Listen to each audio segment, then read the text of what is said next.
Change your number to Banter Sporty. Make you try to show love for everybody. We go change your number to Banter Sporty. Make you try to show love for everybody. Don't forget to back it to Banter Sporty. Make you try to show love for everybody. Hello everyone, welcome on into the Sporty Show. Another watch along is upon us as we have the Europa League final tonight. Aston Villa, Freiburg, one will be the champions. Let's find out who it will be. Very excited for this match. I'm your host, Sara, and as always, I'm joined by my partner in crime, the one, the only, it's KlintonCod. Yeah, hello. Ooh, I love the background on my shirt. I can't believe that you're allowed to wear this on the set. Honestly, Sorry, I'm just realizing this right now. I am quite surprised as well, but God is good all the time. Apparently it works. And the thing is, I don't even have a spare. So in case it said I couldn't wear this, I'll probably have to borrow some shirt from Alex, and I'll just need to know this. Adjust. Yeah, it will cover. Yeah, if I wear Alex, right? But it's a very beautiful day the Lord has made. Europa League champions final. Aston Villa, Freiburg. Yeah. Yeah, the Europa League. It's the way you said it. Europa League champions final. No, that's not what I said. That's what you said. That's literally what you said. I mean, but everybody knows what I'm trying to say, though. But yeah, it's K to the L to the INTON is COD. I don't know why we have Alex on the screen when I am speaking about people. Wow. Jesus No, I can't be doing that, man. That's disrespectful, man. Oh, sorry. We have to just get right to Alex. The sunburn is absolutely mental. And you know what's crazy? Is that it doesn't even look as bad. See it that bad. You, stop. You can see it. There. You can see it. You can see it, but it is way worse in person. Ladies and gentlemen, Alex was at Rayo Vallecano's media today and decided that, as an Englishman, he didn't need sunscreen in May in Madrid. Wow. We've learned something. Red as a tomato. I had a media day on the surface of the sun. No. Oh my God. It is just insane. The look under your. Let's just say I forgot watch. to put sun cream on. Okay. Have you seen this? Okay, so he's red.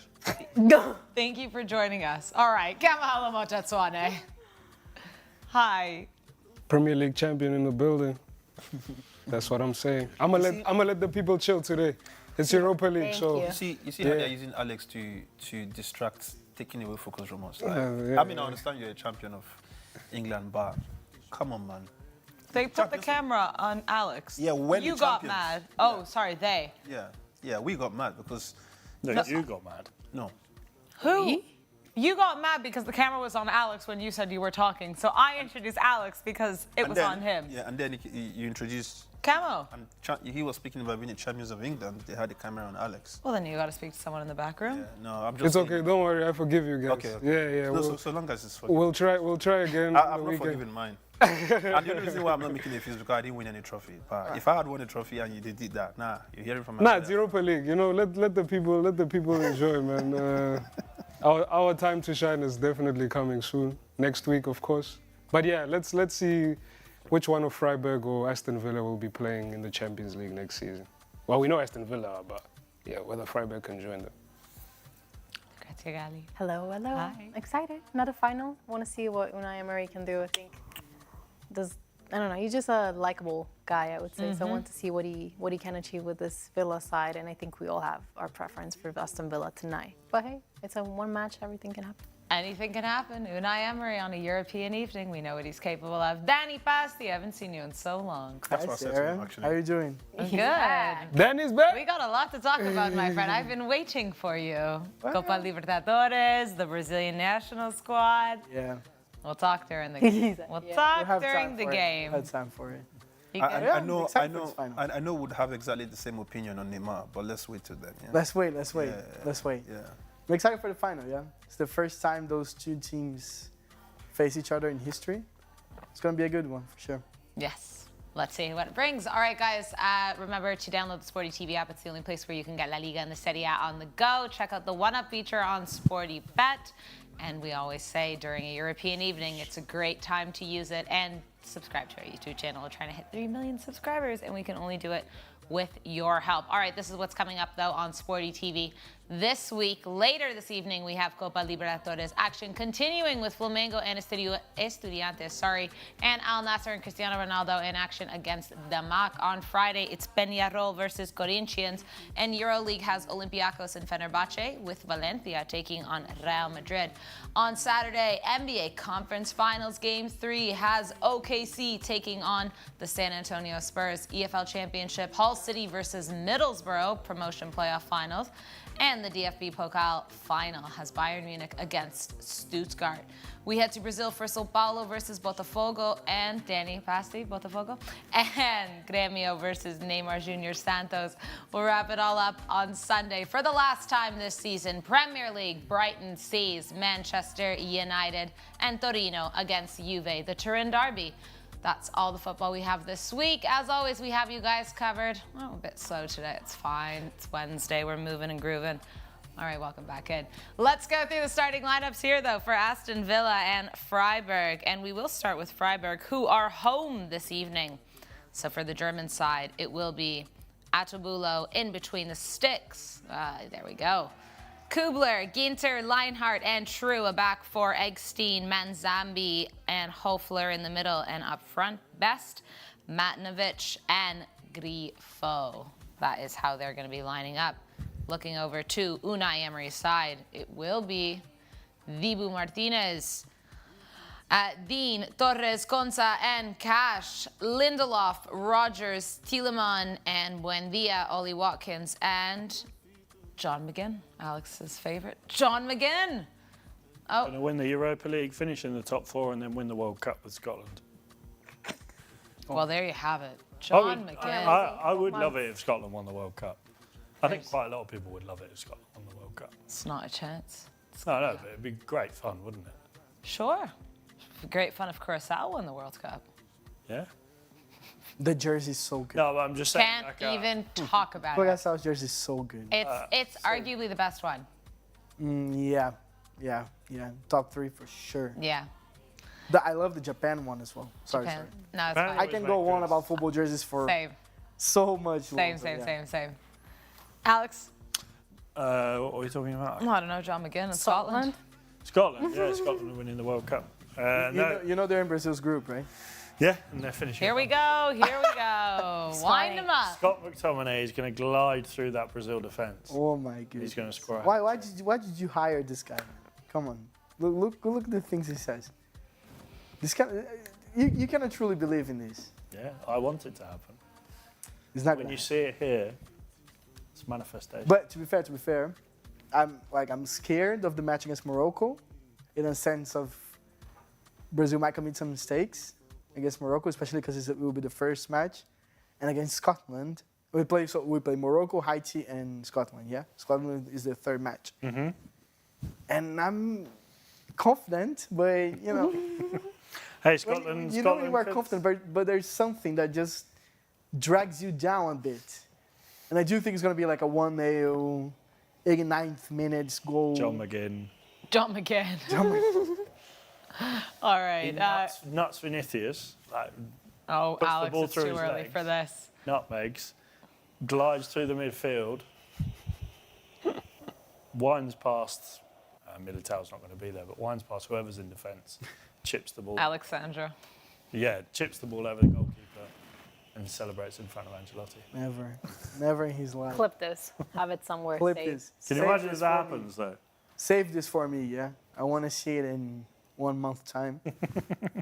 All right, back to the Europa League final, though, ladies and gentlemen. Clinton, Aston Villa, favourites tonight. Are you backing the English side and Unai Emery?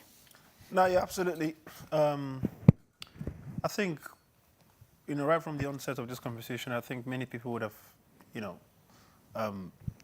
kind of projected that I think Aston Villa would have been at least the top 3 favourites to win the competition. And clearly in the finals now, if there are, any team that's in the final, I'm kind of surprised, to be honest, it's Freiburg, because, we've seen, in my opinion, really crazy teams that are of the competition already. So, And when you look at Aston Villa this season, of course, you look at the last game against Liverpool, the manner at which they dealt with Liverpool, I think it was a very good game coming into this one. And, you saw the amount of goals that they just kept on dishing Liverpool. I think that they gave Liverpool such an, horrible end, of the season. And, they are the reason why you hear the likes of most, I think every single Liverpool fans are currently feeling very shameful because of that particular defeat. Now, you look at the people who have caused them that defeat coming into this game against a Bundesliga side, in my opinion, I think is almost, yes, it's one game, anything could happen. Maybe we don't know what Aston Villa we're going to get today. Maybe it's one of those that is that inconsistent. Aston Villa, sometimes they play good football and you're like, wow, okay, Aston Villa, you guys have woken up. But then sometimes, again, you also watch and you're like, wait, what is going on? So in my opinion, they're still that inconsistent team that in this kind of competition, you can't really say that, boom, you're going straight to win it.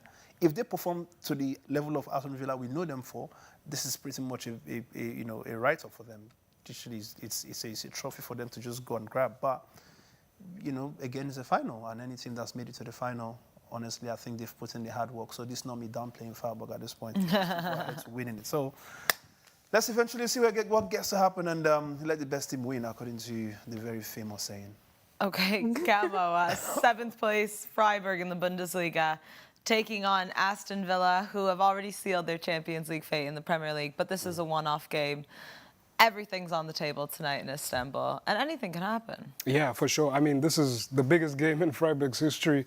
They've never won a trophy in their whole 120-something year history, or even more than that have existed. Yeah. Shout out to Arsenal. Don't. No, but it's still Go though. back there. They have one Clinton. some German cup that's got a funny name on it. Man, so funny. Does it exist anymore? I don't know. But No. they also won the German second division. But first major trophy Yeah. as a top flight team. Yeah. This is the first time they can do this. And, before Julian Schuster came in, they had a coach for a really long time. And I think he set the foundation for Schuster to now succeed. And yeah, he's done a decent job since coming in, steadily progressed, 7th in the Bundesliga, while simultaneously competing in Europa League. That's quite, impressive in my opinion for a Freiburg side that's not really star-studded, They're competing and using it as a collective, and they're beating some impressive teams in the Europa League. So maybe Aston Villa can be the latest. I doubt it. History is not on Freiburg's side, but yeah, let's see what they can do. I think they'll give Unai Emery's side a run for their money, though. Have you read the odds out yet or not? No, sorry, was it the South Baden Cup? Yes. Wow.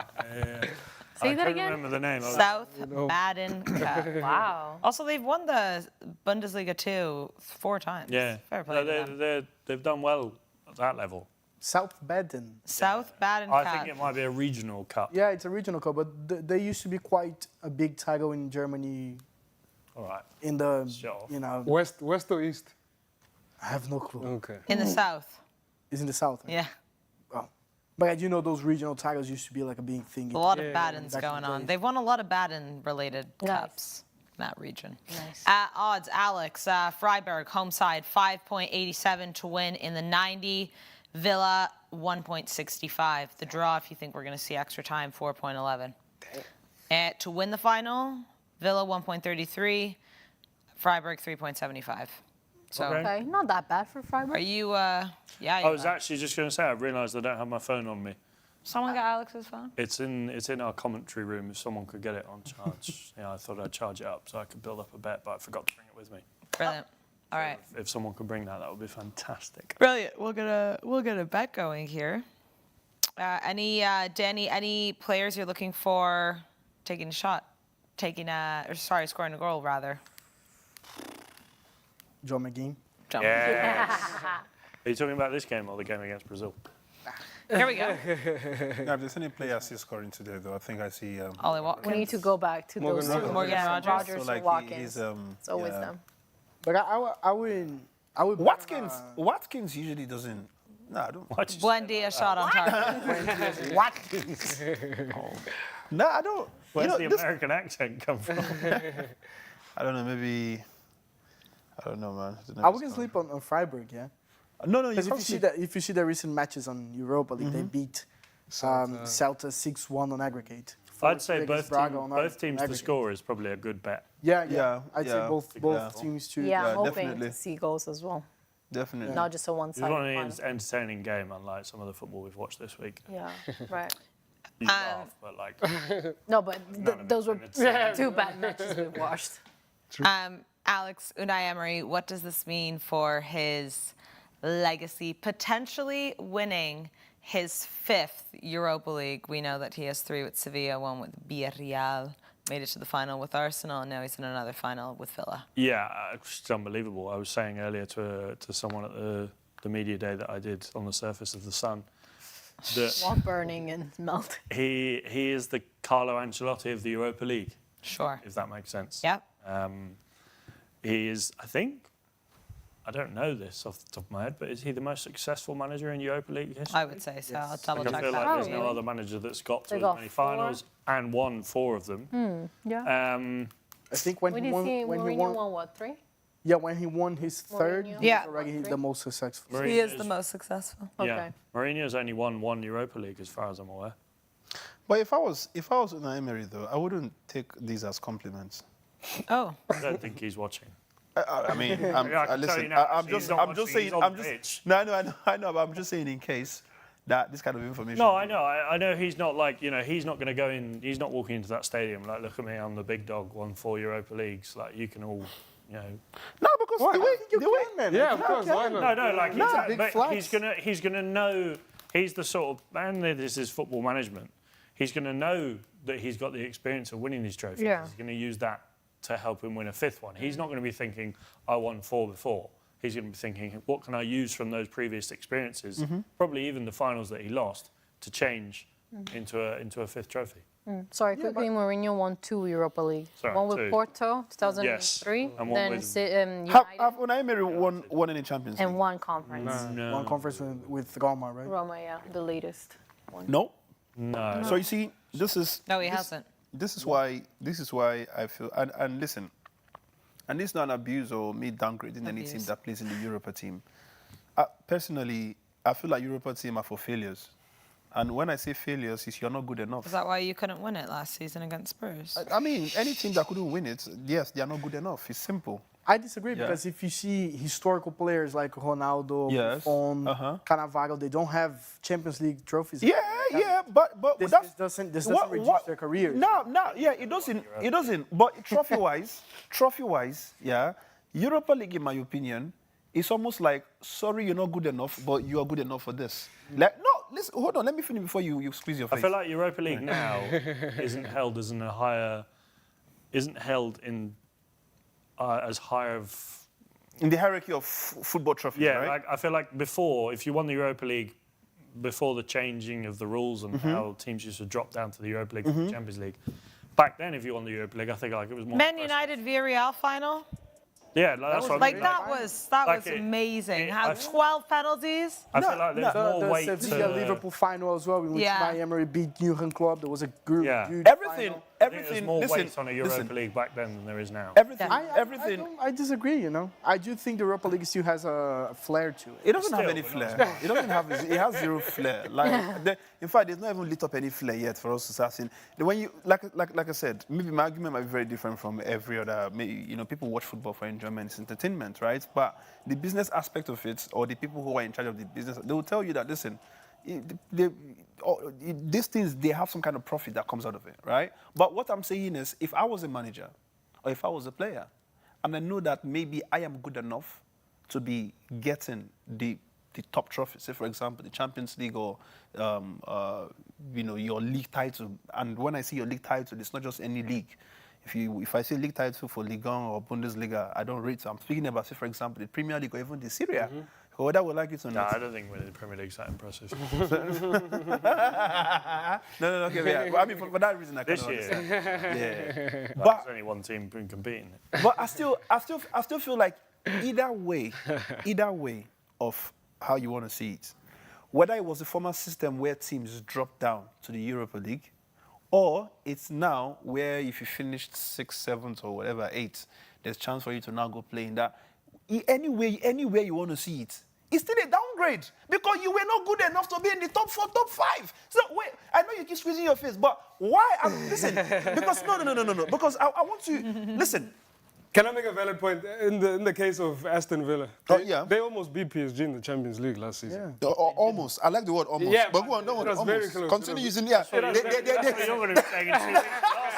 We almost beat PSG. Yeah, Trav. No, we almost beat them. We almost beat PSG. Sorry, go never gonna on. happen. Go on. I want. Let's. No, I was just saying, like, they almost beat PSG in the Champions League last season. So we can't say necessarily that they are not good enough to Fam, beat it. Southampton took out Arsenal, who are the current champions of.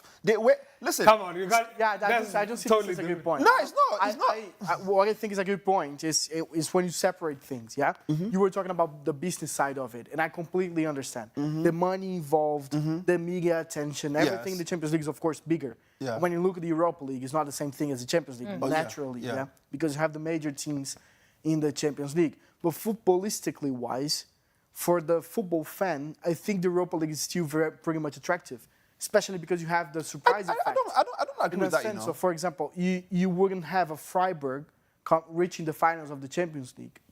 Do you know what I mean? Yeah. Like if you check the let's say the 10 past seasons, maybe if you look at the Champions League, the teams that reach the quarterfinals of the past 10 seasons of the Champions League might be, I wouldn't say the same, but basically the same. Yeah.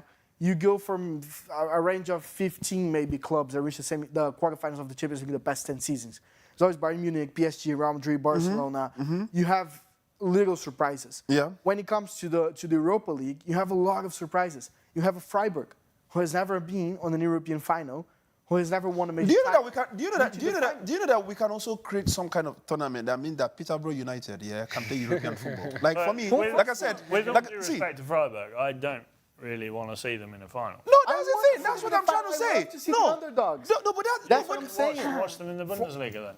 I would watch. What do you mean you don't want to watch them? They made it to they beat some impressive teams I'm along not the way. taking it away from them. I just say I would rather see Aston Villa against AC Milan. No, but Danny, let's be sincere with ourselves, yeah? And like I said, I don't want to. There's a whole business aspect, surrounding this stuff, which, in my opinion, this is the most important to the reason why we're even watching it today on TV, yeah? Now, listen, if I ask Lucrezia now, for example, yeah, you're not working today, and you have some evening to chill, right? Would you sit down and want to watch Freiburg and Aston Villa this evening? Of course. Maybe not me. But you know how many people of you are there? Do you see? Now, I understand Danny. I understand Danny being a proper. I mean, trust me, if I just mentioned Peterborough, if Peterborough made it to the final in European Conference, Dan will go watch it. This is like a football, like it's very normal. Do you understand? But we're speaking from the eyes of the world. Everyone loves like this type of stories, the underdog stories. Of course. But you see, the kind of underdog story I believe we love. FA Cup. Let me tell you. Not in the FA Cup. Let me tell you, I want Danny. to see, for example, like, I don't know, Southampton winning the Champions League one day. No, but Danny, let me tell you what underdog. Let me tell you what underdog means. Let me tell you the kind of underdog story I want to hear here. How do you feel about Leicester winning the Premier League? Everybody was happy, but mind you, they were competing in the Premier League. They didn't come from Champions League to win they didn't come from Championship to win the Premier League. But listen, hold on. Amazing. I want to see Leicester winning the Champions League. Let me tell you what a proper underdog I want story to is. see Freiburg win Let me tell you what a proper underdog story is for me. Let Freiburg be in the Champions League final against PSG or something. To me now, this is now a proper underdog story. Right? Underdog story is not a story where teams that are not good enough came together and say, let's create our own league. Let's see who wins. And then you tell me, Freiburg in its own league, let me tell you, Freiburg on a good day, if they were in the Premier League or let's say the Serie A, where would they finish in a season? Below Wolves. If they went to the Well, exactly. Thank you. Facts. I don't know, man. Do you see it? So this is what I'm telling you. The Europa League or Conference League is not a league where you are looking for underdogs. To me, those are not underdogs. All those guys are failed dogs. Okay? So now, the truth is, if you're not good enough, you're not good enough. The champions are playing somewhere. If you didn't, listen, Arsenal and PSG, I don't know, I know people see Arsenal as the underdog. Why? Because this is the first time they have a hope. I mean, you've been in the Champions League final before, right? Of course. But I mean, this one is. You say, of course, like it was obvious. Yeah, of course. So many If times. you know, you know. Every year. I'm like, tell me. How many years ago, Kamogelo? Yeah, when was the last time? 20 years ago, guys. And then next minute, 2006, Danny, right? Yeah, With Thierry Henry. Exactly. And then- There you go. and then next minute, Danny would then tell me, Rayo Vallecano, they are playing Crystal Palace. These are, like, just imagine a Rayo Vallecano that don't even have electricity in their stadium. Getting to the final, you'll be like, this is a proper underdog. But bro, they are playing against another underdog. Bro, all of them, they are all underdogs. I personally Failed don't. dogs. They all failed. No, they didn't make it dogs. Like, bro, this is what it is. But You that's understand? okay. It's just a competition who's That's what who's I'm not saying. enough to get to 100%. And they That's know why. it. That's why I was saying, because what brought about this conversation was we're speaking about Unai Emery being a champion of the Europa League, and I'm saying Yeah. if I was Unai Emery, yeah, I've won my first Europa League, fine. But if this is what this is going to be my legacy of the Europa League winner, bro, you are a failed coach. I agree. Facts. I disagree. What do you mean you disagree, man? Bro, where's Pep? Listen, Pep Guardiola, they are doing Champions League football season in, season out. You're speaking about the Luis Enrique. I understand they're coming, okay, he's coming from a Farmers League, yeah? You're speaking about all these other coaches who are bringing teams, even the likes of as rubbish as Chelsea and the rest of them are, they are still competing. Where there's a reason it's called Champions League. There's a reason they are called champions. This is where, if you are the top of your game, this is where you compete. If you're doing Europa League, year in, year out, with different teams, you are a local champion. Bro, you're literally the champion of the underdogs. You understand? So when they're speaking about coaches like Pep Guardiola, you're not going to open your mouth as Unai Emery to now call yourself a top coach. It's not possible. I think he's a top coach. Oh, stop it, man. But Let's- we can't say let's we take can't a say break. he's a top coach. You cannot say he's a We top can't say coach. he's a Top coach. I don't. What do you mean he's a top Guys, coach? let's take a break. Come on, We got man. to take a break because the players are coming onto the pitch. We'll return in a moment. We have kickoff in the Europa League final. Freiburg against Aston Villa.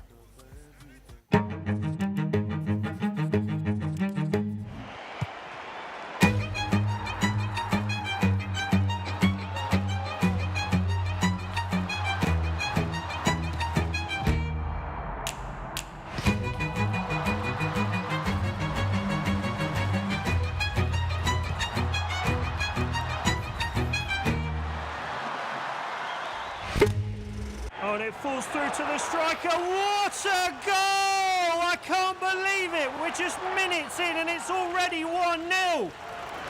Oh, wait, Alex. Look at that fan. He's so emotional.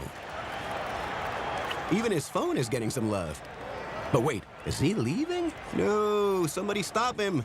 This match is not over. It is over if you play one up. Get settled early with SportyBet. 1UP. Winning is now that easy.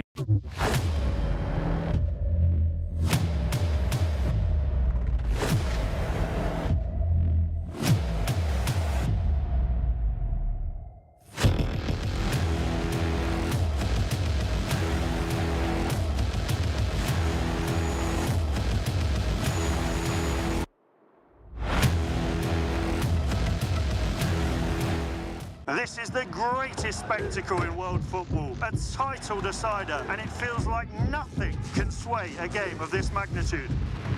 Says who? We've been through this before. You just have to believe a little longer. And everybody knows that 1 minute here lasts forever.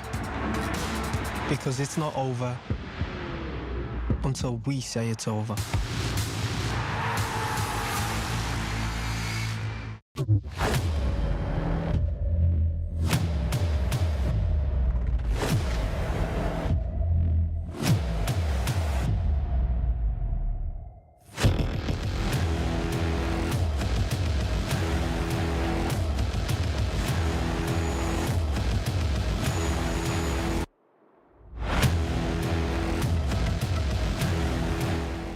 Hey, baby. I missed you so much. What are you doing right now? Emeka, I'm in the car now with my family. We are going for lunch. I'll see you in the office on Monday. Yes. Sometimes you don't have a way out. This Emeka is a very funny guy. With SportyBet, you do. Because with our maximum cash out availability, there's always a way out. SportyBet, winning is now that easy.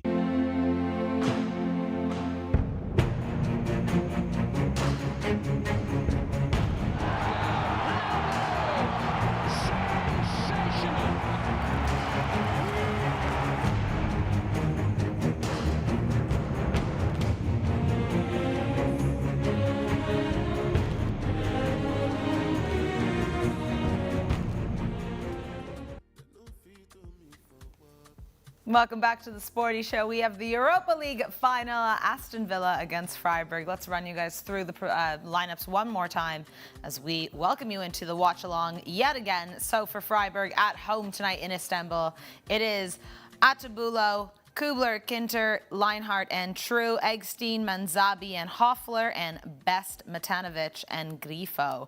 For Aston Villa, Emi Martinez, Dean, Torres, Konsa, and Cash, Lindelof, Rogers, Thielemann, and Buendia, Watkins, and John McGinn. All right, Alex Ashmore, you now have your phone. You're going to build us a little bet for us? I am. Give me a minute and I will do it. No trouble at all, guys. Remember the one-up feature on Sporty Bet. Who are we betting to go up first? Aston Villa. All right. Yeah. If I was Martinez, I would have left Aston Villa ages ago, man. Debu after the World Cup. He wanted to, apparently. tried to, Do didn't you he? remember him crying and saying goodbye to the fans? Oh yeah. Yes. I remember. Yeah. We're underway here in Istanbul. That's true. He was going to go to United. He was supposed to go Man United though. Yeah. Wow. Yeah. You guys would have welcomed him with open arms with the state that you To be were honest, in. we're quite happy Yeah. with Lamens now. I think Lamens. Now, yes, as at the but time, yeah. No, that- he was at like the big time, upgrade. Yeah. it was you in net. Yeah. Nah, but I just You guys feel did like, Andre Onana dirty. no, but he did himself dirty. No way. I can't stop. I always think about his clip when he's like, does a keeper that plays in the Champions League final then suddenly become the worst goalkeeper ever? And then he Like, drops- honestly, how does that happen? Like, I don't get it. I don't know. I don't know. I just feel like at the time there were just so many players that it just didn't work out for in Manchester United, including the goalkeeper. But you look at Lamens now. The guy is he's good. Solid. Yeah. You know, He has potential. yeah. Solid goalkeeper. His potential, yeah, it does. He's too young, right? He's like 21, 24?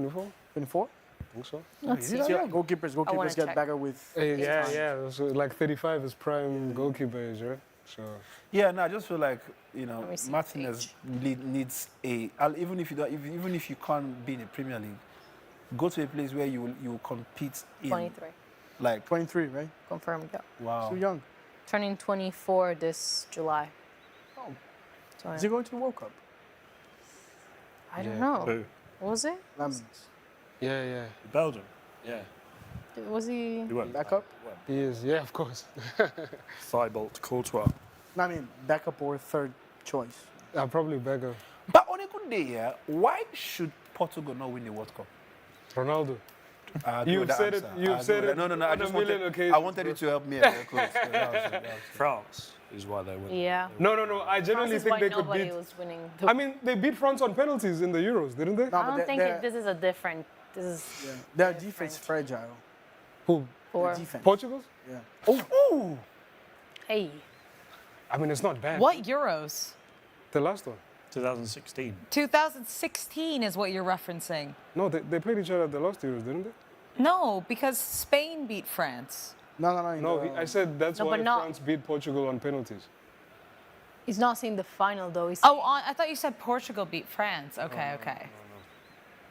But I'm saying they could have. It was in their grasp. Portugal could have done well, but Ronaldo. You can't play Ronaldo start Ronaldo at 41 Oh. at the highest Hey. level. Oh. Come on. Alex, what are we working with here? Come on. Quick. I'm doing it. I'm doing it. You got to do that and not pay attention to the game. It was like an offside. No, I don't think so. Was it? No. so, yeah. Oh, yeah, it was. Okay. Super off. So what is his name? Who's that? Ollie Watkins. Yeah. Ollie Watkins. No, just going back to that Unai Emery conversation, I don't think he's top because at all the big clubs that he's been at, he's been unsuccessful. He lost the league to Monaco when he was at PSG, and when he went to Arsenal, he wet the bed. But he got you to a final. I mean, he- the Europa League final, like, you know? Still, man. I can't really, we Arsenal fans can't really. At that time? But you're talking Yeah, about that's right, of Monaco. course, He of course, at won that with time. PSG. We didn't have any right, but He won with PSG though, the Coupe de France and the league several times. I mean, you're saying Monaco. I mean, Aston Villa is a pretty big. I think he won it once only, the Ligue 1 at least. He lost. He was PSG's coach when they lost to Monaco, right? Yes, he was Yeah. the coach. In Yes. 2017. 17. Yes. I don't know, 3 Europa Leagues with Sevilla? Like, Sevilla's a pretty big team. Yeah, I think Sevilla is a big team. Villarreal is. Like, I see what you're saying. He's not at the level of other coaches, but he's also a pretty he's a good- established and good coach. Of course, of But course. that's the thing. If you take, like, which other coaches are we talking about? Because if you take the top coaches from this era, There's the top, and then there's the level that he's in. Yeah, he's not. Yeah, he's not up there. He's not at the exactly. Yeah, but there's maybe There's 3 so- managers that are there. Yeah, and there's so and then many there's the after him. rest. what I was gonna say is that if you take, apart from probably Guardiola, which is a different case, if you take those top coaches, put them into Sevilla, would these guys manage to win the Europa League 3 times? Like you take Jurgen Klopp, for example. He lost to Unai Emery in the finals. Would he be able to win it 4 times, It's a the Europa League? Jose Mourinho won it twice, right? True. Yeah, we said Porto and United. United. And United still Like, less than Unai 10 Emery. years apart. And he played in the Europa League a couple of times with Porto, with Roma, with Chelsea, if I'm not mistaken. Did he go? Cards are going out, Ashmore. Come on. I think it's a day for cards. And it's a difficult competition because on this point, I agree with Clinton, because if you see the Champions League, there is a really different level on the big clubs and the smaller clubs, But when you see the Europa League, you kind of have everyone leveled, On the same level? kind of. Kind of. I hear you. So it's hard to win a Europa League, you know. So I do praise But Unai Emery has done a lot. I do think he's a top coach. I think he will forever be remembered as the guy who was a Europa League specialist. And I think this is a pretty big flex. No, it's not. Definitely no big flex there, man. I mean, it's a flex, but not a big flex. I think it's a big Like for me, But it's compared to the standard coach, like, I don't know. There's a lot of coaches that can't even say that they've won almost anything. Yeah, but most of them wouldn't even be proud to be playing in Europa League. Exactly. That's the thing, you know? Wow. I mean, like, to me, it's a bit like when Chelsea won the European Conference, right? Some shameful Chelsea fans celebrated it, right? Saying, "Oh, we've not won everything there is in football," you know, blah blah blah. But at the end of the day, the Europa League, in my opinion, is as good as European Conference League because it's like, okay, you're not good for Champions League, go to Europe. You're not good for Europe, go to I feel like at Conference. this point, When you look at the conference difference shouldn't between even them, exist, fam, 'cause all of why you are do all we the have same. so many? Sorry? Conference League, I think, shouldn't even exist because why do we have? Exactly. Oh, no, But like I said, this is. I love Conference. I told you. I've told you that if they organize a league with Peterborough and Cambridge, he will. Give me the minus. You know, but let me tell you something, yeah? There is one of my best friends. He's from Greece. He's an Olympiacos fan. Yeah? Olympiacos is a major team. It's Olympiacos is one of the teams that has the most titles pairing with the likes of Real Madrid and Barcelona. The most titles throughout all the categories. So if you go to Olympic sports as well, you have, if I'm not mistaken, you have Olympiacos, Real Madrid, Barcelona. Anyways, they are on the top of titles won in their history. So Olympiacos is a huge club. Had never won any European championships, yeah? When they won the Conference League, this guy was crying for 48 hours straight because of how he felt of winning the Conference League. So I do, that was a foul. I do understand when you talk about levels, and of course the Champions League is levels above, and the Europa League is levels above the Conference League. But when you see those type of huge clubs having the opportunity to win a European trophy, and be proud of it, it's a beautiful story. You just let's define your definition of huge club, right? When you say huge club, what's been their biggest, or what would you say if they ask them, okay, show us your CV? Sure. What makes them a big club, Danny? you went to Red Star. Is Red Star a big club? Would you consider? Red Star is a huge club. I mean, exactly. It is a huge club, but the question is again, what's the definition of huge? Is he huge in their country or huge in terms of? So that's a good question because I don't think, for example, that titles only. Because when I went to Red Star, just to cut you short, right? When I went to their museum, let's imagine a hall full of this, right? They have trophies everywhere, like I'm talking about. Now, these trophies, you cannot tell me this is coming from European football, right? These trophies are coming from local. Like there are so many. They will tell you that this one is the Kakao trophy, and the last 7 in the league would struggle and they will. Like there are all sorts of trophies there. But when we're speaking about you being whatever at what you do, let's say for example a world class or whatever, you're speaking about when you compete among the people who are on your level in different parts of the continent, or let's say the different parts of your region, say for example Europe. So when you look at the likes of the Red Stars now, yeah, where are they? That's the question. When was the last time you saw them in a proper Champions League, European Champions League competition? A long time. Did you see? So these are, speaking about Olympiacos that you just mentioned, right? Yes, they've won conference. To them, that's the first time they've won something like that. But really and truly, why are they celebrating?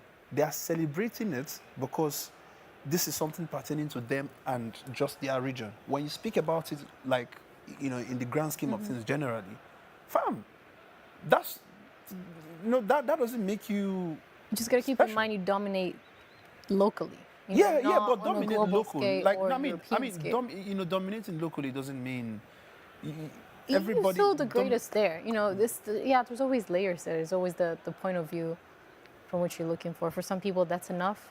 For some, it's not. For some clubs, no, of course, they want more. Listen, there are players that have never raised a trophy before. Yeah. Right? If they get an opportunity to raise a Conference League trophy, I'm sure they will be very excited.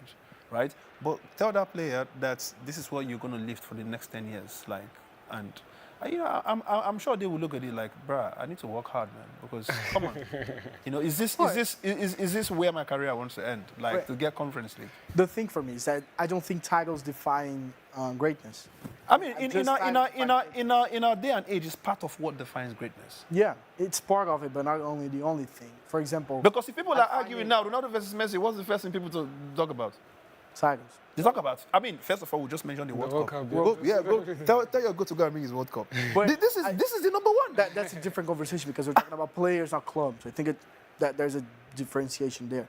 But talking about clubs, for example, Olympiacos was a team that was big in Barcelona, in Spain in the 2000s, in the Champions League. It was a team that came to Madrid and were giving Madrid a hard time. And for example, when we talk about titles, I think, for example, tradition and how long have you been relevant says more than actual titles. For example, I find it hard to say Manchester City, for example, is bigger than Aston Villa. Because Aston Villa is a more of a traditional club. Absolutely. I find it hard to say Man City is bigger than Olympiacos. Because in the 2000s, while Olympiacos was reaching the round of 16 of the Champions League, Man City was playing League One I'll or give you Championship. Olympiacos. How many times have Olympiacos won the Champions League? That's what I'm saying. I'm not talking about titles. No, but how many? They've never won the Champions League. I thought They've never. They did. They do have at least one title. No, they don't have a Champions No? League. Wait. The Conference League was their first European title. What are you talking about? I would say if you've won a Champions League, you're bigger than a team that hasn't. Facts. I wouldn't say that because how? I mean, but then again, I think this is where the conversation then starts. Historically, Forest are a bigger club than Arsenal. Well, that's not true. Historically, yeah. They've won back-to-back. That's what I'm saying. European But cups. how many league titles do they have? How many FA Cups do they have? How Yeah, many I don't. Community Shields do they have? Yeah, I think the Nottingham Forest Arsenal is a Community unfair Shield. comparison. Exactly. No, you have to. But Aston Villa, for example, is bigger than Yeah, Arsenal. because the only trophies he won like 20 times. I don't know, man. Arsenal's big, man. what are you looking Won a are you looking Champions at League. Nottingham? Let's play a game. I can look in Arsenal. It was one. Let's. I see fire. I'm not. I see fire. Wait, first of all, I just want to say, according to you guys, 88% of you think that Aston Villa is going to win this final tonight. So we'll see if you guys are right. That's a very heavily favored side. What are the top 5 biggest clubs in the world of all time? Manchester United. According to? No, everyone goes one at a time. That's my only rule. According to? Biggest club. Just. Do you know in the? But when you say biggest club, is it like the size of the stadium, like or the size of the? No, I'm talking about. I'm talking about own. everything combined. I'm not Your just own top talking about 5. trophies and players that play there. I'm talking about global reach. I'm talking about if you want to look at revenue or whatever. Okay. I'm talking about biggest clubs. How are we giving our answers? Go. One by one. One by one. 5. Okay. All right. I'll start first, right? Thank you, Mr. Cod. And this is right. First, I think there's okay. Just go. I know And then that we I discuss know the- there are some that Alex, just make sure that you are trying to bet. Don't Google that answer or do AI. There's no answer. No. Sorry, I'm not looking at an answer. I think. Oh, so you just give it like different. No, okay, I see because where you're I coming want to from. see the difference. Yeah. I think there's 3 that everyone should have, but that's my opinion. No, 4. Okay, we can talk about it. Okay. But I just want to see where everyone, and then we can debate. Sorry, stop. Do you have a bet? Yes. Come on. Then. Well, so because it's in, I didn't do one before. Because it's in play, I can't build one on Sporty Bet. So I picked out a few like things that I think will happen in the game. So both teams to score, nailed on. I think I'm going for that. Okay. I think just betting on Aston Villa to win it. Okay, in the 90. Yeah. And I would say, see, I'm umming and ahhing between the over and the under on the goals, and I want to go for over 2.5 goals. No cards. Cards, yeah. Also already won, right? Yeah. Cards, I would go for over 4.5 cards. Maybe even over 5.5 cards. Second card. Yeah. Wow, the cards are really jumping up, man. I just go, like. Have you bet on cards? Like that's what if I was to pick out a few. Okay, but you haven't actually. I would pick out a few. Well, there's 2 cards then. Brilliant. Yeah. Okay, so you don't actually have a bet. You're just telling. Yeah, this is what I've got. Oh, you put money on. No, this is what I've like looked at on Sporty. Okay. I've picked out a few things that I would do in play. Yeah. Perfect. Okay, we'll check in as the game continues. So over 2.5 goals, over 4.5 cards, Aston Villa to win in the 90, and both teams to score. Yeah. If I was to pick some in-play bets, that's what I'd go for. All right. Love it. KlintonCod. You got your answer? Top 5 biggest clubs in the world. Right, number 1, I've got Manchester United.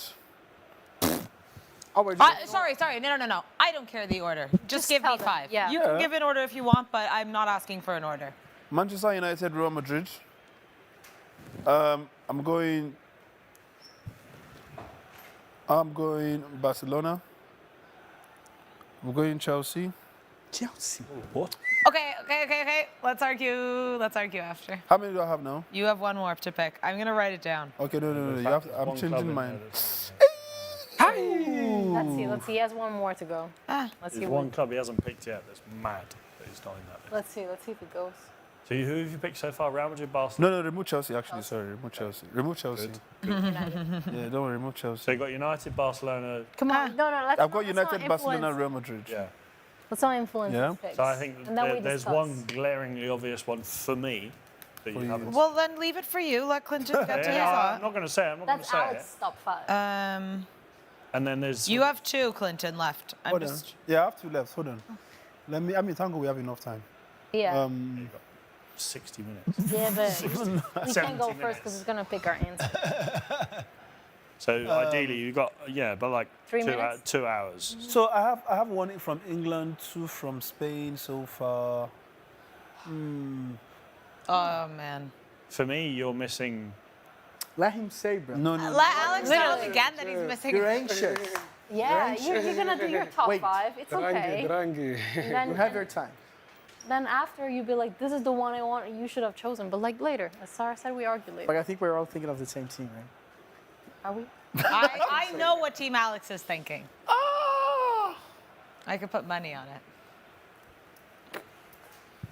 I'm looking at the Syria. Syria used to be like crazy before, but You just pick 2 more clubs. Biggest clubs in all of football. There's no right or wrong answer. I know there's no, but I just want okay, you know what? I will add Liverpool to that list actually. Okay. I feel that Liverpool does have. Okay, 1 more. Right, 1 more. Yeah. Because they're doing charades. Communicating here. Okay, my last one. Who was your 4th? Sorry. Liverpool. Okay, good. Yeah, going down the right path. Come on, Clinton. No, those South American teams, man. Danny and I was gonna make I'm not looking at Danny. I am not looking at Danny Passion. Global reach. Global reach. I'm definitely not putting that one. Okay. I mean, South American clubs. Sara, no, there are 2 there, but we're talking about. Clinton, What is it?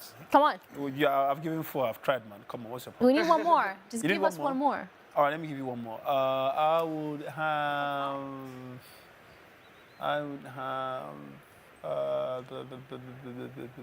No. You know what? Right at this point, I'm just gonna go with Arsenal. What? Yeah. Fact. What? I like that. I like that. I like that. Okay, Cam, we'll go for it. All things considered, Days. reach, trophies, history, all of this stuff. As much as it pains me to say, I have to say United first. Well, not first, but just, the crowd. Okay. Real Madrid. Al Ahly from Egypt. Yes. Amazing shout. Alex, keep it together, keep it together, keep it together. I'll go Celtic. Celtic is Nigga, that's crazy. And then I don't know. What's next? Northampton. Oh my God. let me go South American for my. You wanna go River Plate? No, not a River. But Yeah, I'll go Boca. thank you. The fact that you don't have Barca in there is crazy. Lucrezia, come on, talk to me. Okay, I'm gonna be Real Madrid, Barcelona, United. Yep. That one is constant for everybody, right? I think. No, Camo doesn't have Barca. Oh, that's true. But don't worry, he has Al Ahly. I'm gonna And put. Celtic. Guys, Al Ahly is huge. Celtic is. I wish I could do Al top Ahly is 6 huge. Al Ahly is because massive. I'm torn between 2. Have you given gone 4 so far? already? Real Madrid, Barcelona, Man United. Yeah. I want to say Bayern Munich That might be a review. and AC yeah. Milan. In terms of reach, Oh but my God. the one I was torn with is Hey, Matty Cash. taking out Munich and How put lucky are you? Liverpool. That's what I want to do. I think All right. You might get away with it. But Basti, talk to me. So I'll go Real Madrid, Barcelona, United. I think those 3 are. Those are the 3. AC Milan Yep. and Boca. Dale, bo.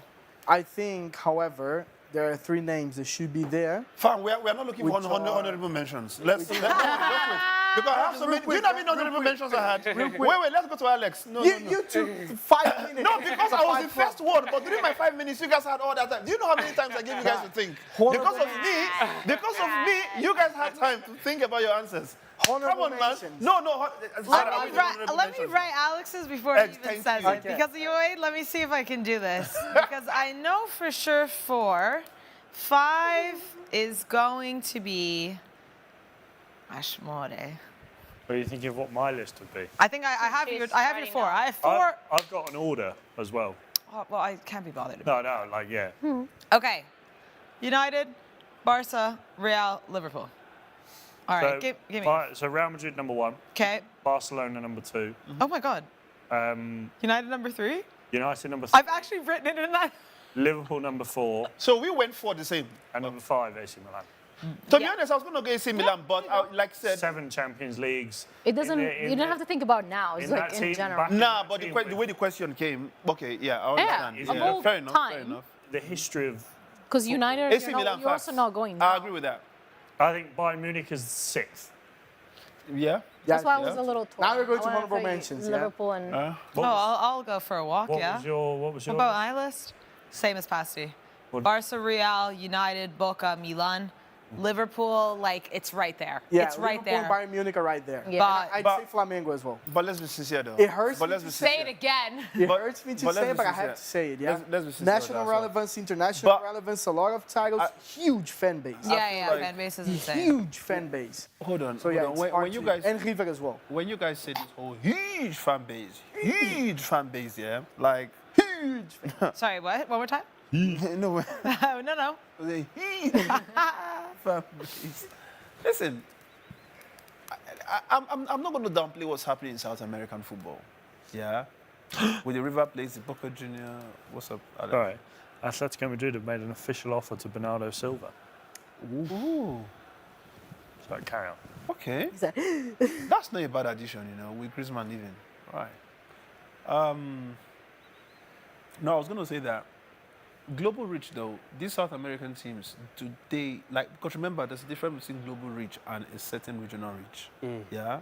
Are you telling me Boca Juniors or the Pirate or sorry the? You wanna? Or should I? Yeah. Anybody wants to answer? You. Because again, you might have to define to me what your definition of global reach means. Do you know Boca has beat Real Madrid? Any team can beat anybody in the FIFA Club World Cup. Yeah. Okay. And what kind of FIFA Club World Cup at the time? Well, how was it arranged? How many other teams? It was the same, I guess, right now. The Intercontinental, they call it now Intercontinental Cup. Every year, we face each other, champions of Asia, Africa, South America, North America, and Europe. How many countries Same thing. come together? You know, Internacional from Brazil beat Barcelona. For me, you guys are sounding as if I don't understand this argument because you guys are sounding as if any team cannot beat any team because they are facing each other from different. Bro, we are speaking about the fact that Southampton beat Arsenal. You were saying that was my argument. in the Premier League. You were saying Freiburg would get relegated in the Premier League. This is the same thing of saying that. No, for me, using your example as the fact that one team beat another team at some point means that they suddenly have global reach. Global reach, in my definition, is not whether you had a game. Clinton, everyone knows Boca, man. Everyone knows Boca. And what do you mean everyone? Who's everyone? Every football fan knows Boca. What do you mean every football fan? Every football fan. No, every person that likes football. Not every football fan. Yeah, of course, British don't because they have the British tax. If you ask a British about everyone knows about Hey, we're talking about Argentina. It's getting political. It's getting political about the island. That's a good point. Like I think you only care about yourself, and that's okay because you have all the Premier League money. But I think if you ask most people in England, big football fans, they'll know the biggest teams in Europe. Yeah. They'll know maybe one or two. Like I think. And are you proud of that? Okay, the thing is with Boca is the amount of players that have come through Boca. So you're saying British people don't have ball knowledge, and that's okay. Listen, every team does business anyways. They don't know. Everybody knows that South Americans are good with their football. No, but I'm not just talking about like, Esteval coming from Palmeiras at a young age. I'm talking about Diego Maradona. I'm talking about Riquelme. Like, I'm talking about some of the biggest footballers of all time. Yes. I'm not talking about when the baby's coming through. Boca has that. Boca is the biggest club in South America, period. Yes. Yeah, but what I'm saying is... I wasn't talking about beating somebody or not beating somebody. because... I was talking about, like, if you say, of course, South America... Because remember, her question is based on global... And when you say global reach, there are teams that you mention, and you can easily say, yes, these people have global reach, irrespective of any part of the world that it is. So if you mention Real Madrid, Barcelona, Manchester United that you said, I'm sure that if you go to maybe South America, there are people who will tell you that they are actually fans of Manchester United. There are people who will tell you that we are Real Madrid Those fans. three, I think, are... Exactly. But I don't think you can go to somewhere in Senegal, for example, and be like, I support or I watch Boca Juniors. Does that make sense? Or you go to Nigeria that have 250 million population, only one country in Africa. You now compare that to every other African country. Now, we're not just speaking about Africa. We're speaking about globally, right? Yeah. Now, the question is, how many people or what is the sample size that you would believe you get into this locations and be like Boca Juniors or River Plate or whatever? In fact, mention 3 defenders from any of this stuff. I understand you, yeah? I understand you. But I think this has to do with narrative as well. Like, of course, we all know, football fans, there's a European narrative for European clubs to be more in the media, and South American and African clubs, which are huge. You see Al-Ahly, for example. I don't think that's... huge. Al-Ahly's huge. Al-Ahly is a massive... Al-Ahly is a massive, massive club. They were from the 2010s onwards, I think they kind of are not really good. But before, they were the club with the most titles in football history. What's your definition of huge? Because listen, just fan-wise. Fan base, titles, think about this. Yeah, if you notice, I think all of us had 3 constants. No, Camo didn't have Barca in his, but he had Celtic and Al Ahly. But for me, those 3 are the 3 biggest in the world, and then there's the rest. Yeah, so for those 3 without a doubt. For me, first of all, you listening to Kamogelo and you are surprised is quite. I'm shocked that you are shocked. That Kamogelo. Oh, I'm not shocked. Okay, you're not shocked. Okay, sorry, I thought it's because we beat them in the Champions League, and he's still mad about it. Okay, so So for me, Sarah, sorry, just check how many followers Al Ahly have on Twitter. Their Arabic accounts, not their English account. Okay. Yeah, I actually think I've changed my order. Real Madrid, Man United, Barcelona, Liverpool, AC Milan. Guess what? This is not what we're talking about, Alex. He said, I want to change my Like order. out of nowhere, we're having. No, So I you know see- you guys are talking So about you see, Celtic. so you see, Rangers, so you see, Al Ahly. so you But see now. something have So hold on. Listen, guys. Sorry, because sorry, Kamogelo, hold on. Okay, go ahead. Sorry. So now you again, global reach, yeah. Al Ahly. Do you know what you guys have mentioned? First of all, you've mentioned followers, yeah. Number two, I think you've mentioned titles all over, whatever. But again, global reach. But Clinton, you have to realize that there's a political aspect to it as well. The narrative for European clubs There we go. is way more open Thank you. than to African and South American clubs. Thank you. Historically, since media has been media, since television has been television. And even when you mentioned mention trophies, which trophies were you talking Leagues, Champions Leagues. Sorry, what kind of Champions Leagues? African Champions League in Africa. play in Africa. What other Champions League are they supposed to win, bro? But we can't discredit this. Like Danny's saying, there's a huge bias towards European football. And it's understandably so because the There's machine... no bias. No, there's a bias. There's a bias. There's a bias, bro. There's a You're speaking machine geared towards making European football the best football, and nobody's complaining. I'm not complaining. Bro, there's a reason why you are based in Africa, but you don't even watch your own league. You're watching European football. Yeah, but why? there's a whole machine that is geared towards making it the best in the world. No, it's not. No, we for can me- really get into No, it. and hold on. understand why Let me African explain. football is behind No, European listen, football. for me, it's just investment, in my opinion. Exactly. So the investment, hold on, let me give you And you know why? And we But can, why? if we Why- can really go why why. is there no investment? Very good question. Why is there no investment? Why? So hold on. So you see now, if there is no investment, it means that the football is not growing, right? So why would you not compare it to a No, Why would you football compare? can not grow. great. The football Listen, can grow. it can grow, but it's not. Not at the same but not at the same rate that a Barca can grow or a Real Madrid can grow or Manchester United can grow, because the way Africa is set up, and you'll know, there's not money's going elsewhere. Money's going Mamelodi elsewhere. Sundowns is owned by who? It's owned by Patrice Motsepe. Exactly. And how is he making that club one of the standard clubs in Africa? But it's not. This is just a one. But that's one One exception. case, exactly. Yeah. It's not When an we talk exception. about For me, European it's clubs, you investment, mentioned it's money. You mentioned But the question, 4-5 football clubs from Europe that are the best in the world. Yes. That shows you that European football is structured in such a way that it's the best, or it's the best. It's the best. But what do you mean it's structured in such a way? That's It to say, is, all though. these little things are very important for you to dissect. When you say it's structured in such a way, are you speaking about the structure Things in work. the sense? Things work. Oh, so meaning that they did something that the football is working, Yes, right? That's what yes, you've mentioned. that's what I'm Now, the next question now is, why is whatever it is that they're doing in Europe, why is it not working back in this other But that's not the point I'm making. The point I'm making is a club can be big, regardless of the football, the football that they're playing. Of course, Eyimba United in Nigeria is big to Exactly. Nigerians. Exactly. No, That's Africa a is big a club. big club. It's a big Well, club in exactly, Africa. you know it. But when we're speaking about global reach, Yes. that's a different conversation. But I entirely. can't compare And- Nimba to Al Ahly now. But that's Al what Ahly But is there, huge. there is a reason. There is a reason why European clubs have more of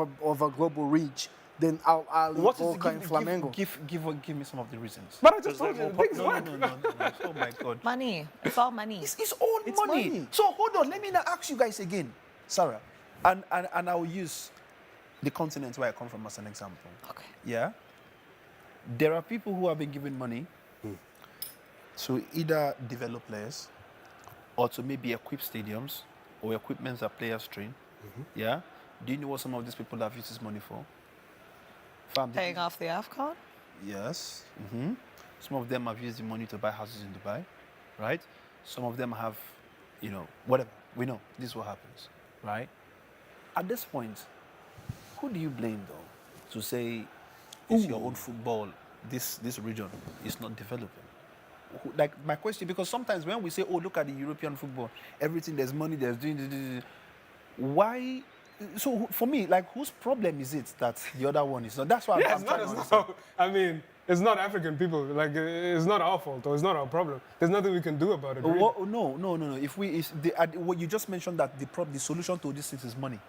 Yes. Yes. So But it's what's big company money? There's nothing we can do about it. I'd love for South American football, for the Libertadores, for example. Fam, in Nigeria nearly bought a club as big as Arsenal just a couple of years ago. That's an African billionaire. Do you know how many African billionaires that can literally? But we're not speaking about buying a club in Africa. In Africa, we're speaking about buying one of the biggest clubs in England. It was. Do you know how many? Do you know how many Nigerians that own airports in Europe? So you're telling me that there are no billionaires that can be like, you know what? I want. For example, we have one billionaire who has one of your clubs in South Africa. Are you telling me there are no kind of structures? That means that black money is actually going with somehow we go into this kind of investment, sports. There's a reason why it's going to Europe instead of Africa. Sorry? That's the thing.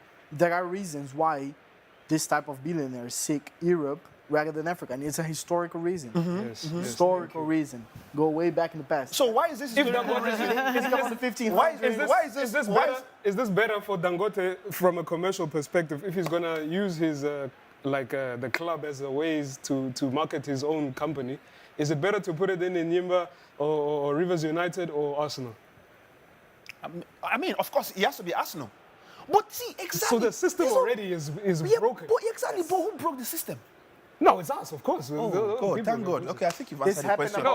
So all this thing I've been asking, you know, because I was thinking, you know, there are some people that will blame. No, there's nothing. Okay. I thought Why it is was the system broken if he's better off putting money in Arsenal? No, it's broken because Arsenal is a potential investment where he could look at it and be like, I can market my product better at this club because it has more reach, as opposed to. What's broken about that? At my hometown club. What's broken about that? Well, he can't invest in his own club. Why does he have to go to England to invest? You know what I mean? Why doesn't money flow inside the If I invested continent? in my home club, if he invested in his home club, if Lucrezia, no, Monza then. If you invested in Monza, just because, like, it's not broken just because he's not financially better off investing in his own club. It's just the fact. His home club isn't big, so he's not going to make any money. But why? That doesn't mean it's broken. Why isn't it big? If Because Nigeria it's has, not- because it's not what's the popular. population of Nigeria? I mean, we're close to 250 million. Yeah, 250 it's not million. popular. So you see, There's nothing broken about that. It's just the way it is. No, but tell me how a nation that has 250 million people cannot support its own football to a point where it's that successful. This is the issue. What's wrong with that? No, What do you mean? Everything's wrong with that. I mean, There's no law written that says they have to support their local team. Well, of course not. no, But- it's not about You don't supporting. support your local team, do you? But that's totally He doesn't support his different. local team. That's totally different. And that's the point. That's the There's point. nothing wrong with that, though. There is actually. Why? There's a big problem. Because why aren't we supporting our own? Why aren't we supporting our own? No, Why because not? Because you don't want to. No, But that's why the thing. though? No, but that's Because the it's thing, more Alex. fun supporting the other team. What's wrong with that? I think that we're missing, there's a link missing here. It's not about supporting another team or that team's, it's the system itself is broken because all the investment is going into Europe and no one's investing back in whether it's South America or Africa. It's not the fact that Camo being from South Africa should support a South African team over Arsenal. It's that the investment should be going into these clubs that are big in Africa or big in South America. But the way that football is designed is for European clubs to succeed. And it's been like that for so long. Why do you think all the players go to Europe? Because that's where the best football is, because that's where it's been developed and that's where they can get their careers off. There's nothing wrong with that. Well, I mean, it's the thing is why are all the best footballers then coming from Brazil? Yeah, otherwise, Brazil, The best footballers in the world come from Brazil. In a Or theoretical Argentina. world, It's the what it is. Brazilian league should be the But best. they all league come in and the play in world. Europe. Should be the biggest No, there's footballing nothing nation. wrong with the fact that all the best players come from Brazil to Alex, play in Europe. it's not wrong now. It was wrong 500 years ago. Exactly. Because your country was stealing my vote. I didn't want it to come to this. Because the best players come from Brazil and go and play in Europe, there's nothing wrong with that. There's nothing wrong now. Yeah, but- It was wrong 500 years ago. But I'm not talking about 500 years ago. Well, You cannot talk about now if you're not Football talking about didn't, 500 football didn't years really ago. exist 500 years well, You whether cannot talk about now if you don't talk about what happened 500 years ago. Why are African nations so poor that people reach there, don't invest in their own money? Like, who knows what No, war but we we're would talking have about if that fandom. happened. Like, we're talking Maybe about your Europe local, football game would be your bloke in Lagos or in South Victoria, America might be the Europe of football. Literally. No matter how much money you invest, you can invest billions, trillions of dollars in your team in Pretoria. whatever they're called. What are they called? And there's a few, but it depends. Name one. Sundowns is a team Okay, competition. Sundowns, exactly. You could invest every single penny there is in the world, and Arsenal would still be a bigger team than the Sundowns. So that goes back to the point that But Danny it's was because saying. of the world has been historically, set up yes, centuries. set up in such a way that Europe is like It's the all be all like, and it end all. all No, what, so comes you're from saying there. the kid that was just born in Shanghai, who's just suddenly decided to buy an Arsenal shirt, has looked back and gone, oh yeah, 200 years ago, I'm going to support Arsenal. No, it's not like that. But the way it's been structured over these hundreds of years, it's almost impossible for that kid based in Shanghai not to like Arsenal's visibility is almost. It's because they market better, because they're a more popular club. But I want to say I again, still But think- we're looking at the reason as to why they're more popular. I think that's then the it's thing. to go deeper. Why is It's it the more reason popular? why these clubs have gotten so popular. It's because all the money has gone there. But when you look at these South American and African teams that are producing these excellent players, why isn't more money going into making a better product there? You know what I mean? This is the thing. When you look at South American football, it's some of the best players in the world, massive teams. The Copa Libertadores is probably the second biggest cup trophy after the Champions League. I'd argue it's bigger than Europa League, and that's just an opinion. But why is it that it's not common then for the players to want to stay there? Why is no one investing more in that? Because the system has channels to it's Europe. bottlenecked it into all the money going into Europe. So that's, I think, the argument. I think So there's nothing wrong with it, but We're just saying it's been set up, and Yes. this is the how do you say the consequence of But how I the still world think- has been I still going. think you can invest all the money there is in the world into Mamelodi Sundowns, and Arsenal would still be bigger. yes, But it's that's still true. it's still because Well, I mean, of how the world is. you can't argue that now. In 100 years, maybe that changes. Maybe they become bigger than Arsenal. No. The thing is, the gap is so. The gap has Yeah. been set up so long. 200 years. Arsenal's been around for 150 years, constantly in the face in a market. Okay, but yeah, it's been around for a long time. 120 something. You know what I mean? But the European market and the European model, not only football clubs, but.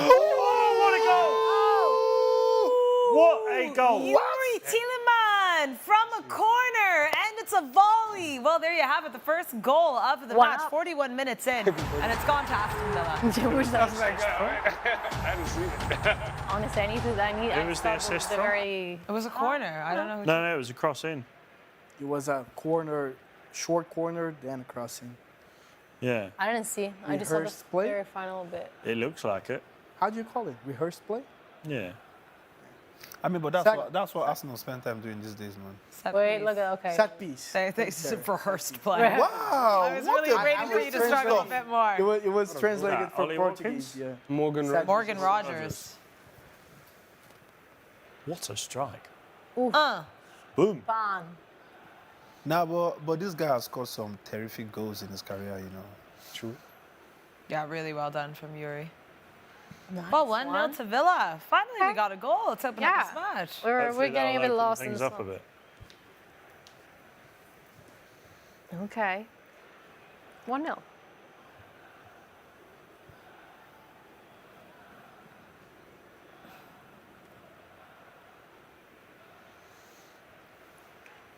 Maybe that will push Freiburg out a little more. I'll say. Nah, but it's always good. I didn't even Ooh. realize it was 45 minutes already.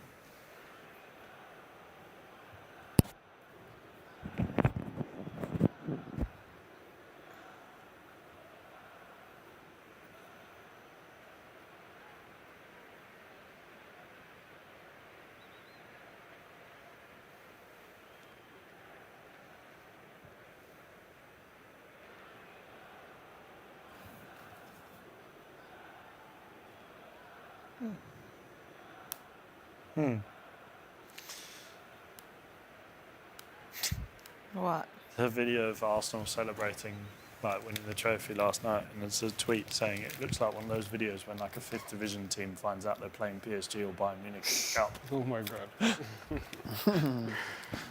Let them celebrate. Oh, Oh dear. That was the worst thing to open ever. I know. I know. And I did it. And what? Can stop me. Can stop me. What are you going to do about it? Yeah, exactly.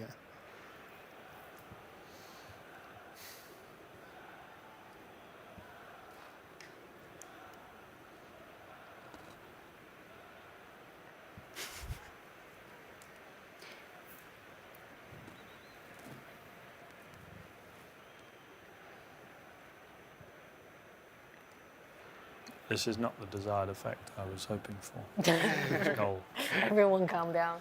No, just passing it around at the back. Oh, I thought. I think we're just trying to run out the clock here and get to half.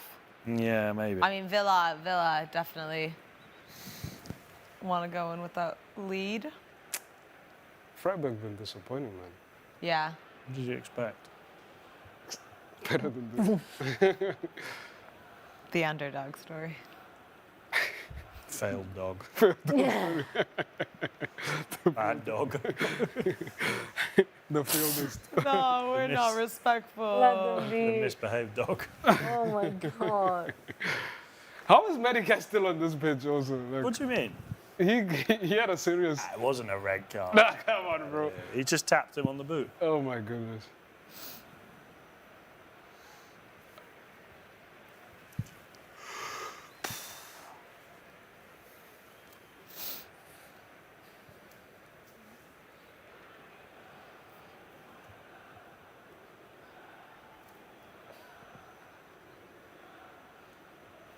Three minutes of additional time here in this Hey, first half. Shoot. Freiburg. Take a shot. That's a goal. Oh, Hey. That's a goal. Martinez, well that one. claimed. Go on, Go send for a it. run. Send it. Go Give it. for a Make run. it 2-0 and Give then it John McGinn. secure the win. John McGinn's free. Look at John McGinn. Get John McGinn! Oh, wow. Not bad, you know. John McGinn.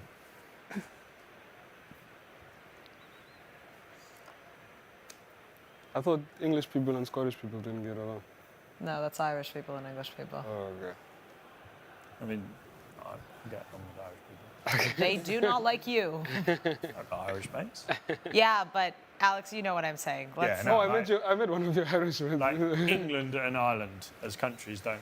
Like, to be honest, like, yeah, if Scotland get knocked out of the World Cup, I'll be sort of, Happy about laughing. that? I'll be laughing. Like, it's quite funny that no other team from the British Isles got to the World Cup. Obviously, I'd like to see them do well if they made it. Konza. But yeah, like if there's another British Isles team if there's another country from the British Isles in the World Cup or the Euros, I want them to do well. Until they play England. Yeah. Battered. It's like in the rugby. Like if Ireland are playing France, I want Ireland to win. Or if Italy are playing France, I want Italy to win. Or if Argentina are playing France, I want Argentina to win. It's just France. That's the problem. That's the common. I feel like there's a lot, fortunately, of England and France. these feelings there's against. There's a I lot feel of like Italy animosity too has a between bit of that, you know, in With sport France? especially. Yeah. You don't Well, want them to do great. there's a feeling of Europe towards France, like there's a feeling towards Argentina in South America. Those two fair. nations are a lot more similar than people like to mention. And that they'd like to admit. They would never. They would never. But same. Oh, and I have a French producer in my ear. I should have. Sorry. That was silly of me. That You were was going to get an silly. earful of. Sorry. Sorry, yeah. They're the World Cup champions, you're right. Taking it out. Yeah. It's not in, I can't hear. John I'm McGinn. gonna leave it at that. Oh. Ooh. The bait. I'm scared. I'm scared of putting you back. They was snapped up, and now he's scared to put it back in. I'll wait till halftime. Now the line's being eaten. No, surely you have to score that goal. Wait.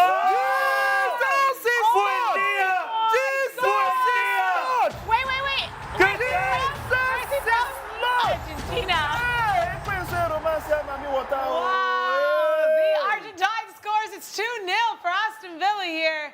Buendia. He was Moment of brilliance. Wow! 2-0 left. in the What a last goal, round man. of additional time. My, oh my, that was something Look how long he was special. left there. Wow. All right, let's wrap it up. Alex, what do you? He could have had a cup of tea and read the paper. That's what he could have done right there, man. That's what Alex would like. Golazo. So much time. What What a a beauty, goal. man. Oh man, what a goal. He's got it in him. Norwich City legend, man. Emi Buendia. Wow. Really nice. Proper Michael Olise goal. Amy, good morning. Yeah. All right, let's take a little break here. It is halftime, 2-0 to Aston Villa. We'll be back in just a moment. Long day, man.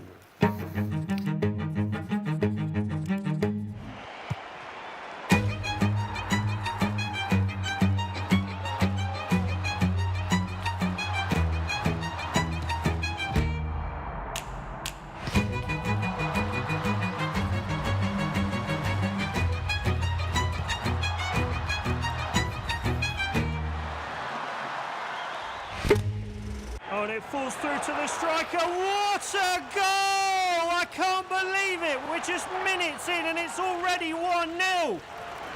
Oh, wait, Alex. Look at that fan. He's so emotional. Even his phone is getting some love. But wait, is he leaving? No, somebody stop him. This match is not over. It is over if you play 1-up. Get settled early with SportyBet. 1-up. Winning is now that easy.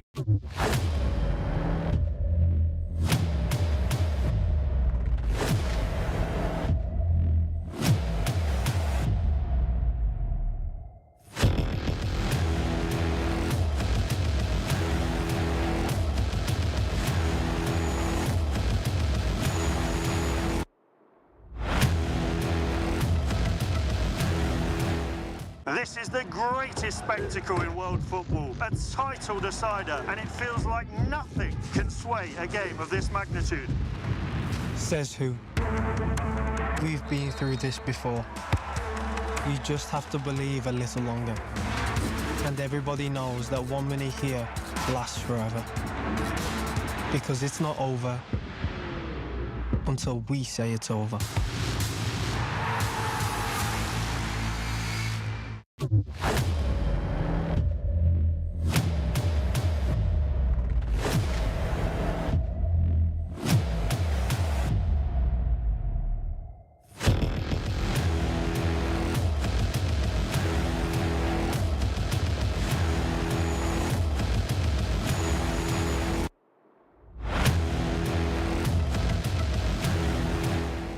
Hey, baby.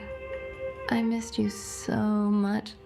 What are you doing right now? Emeka, I'm in the car now with my family. We are going for lunch.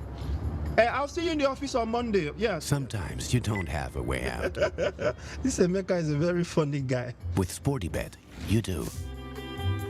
Because with our maximum cash out availability, there's always a way out. SportyBet, winning is now that easy.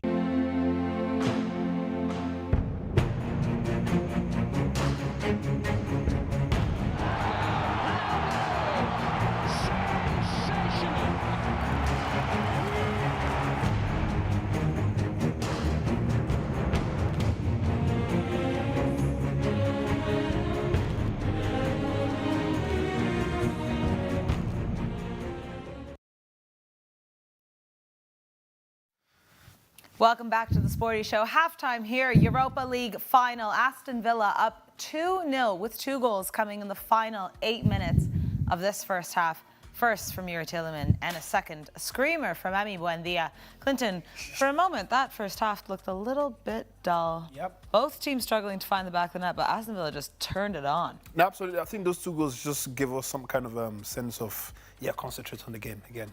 Oh, I was having a good conversation with you. Yeah, I mean, the conversation, we're going into a lot of political history,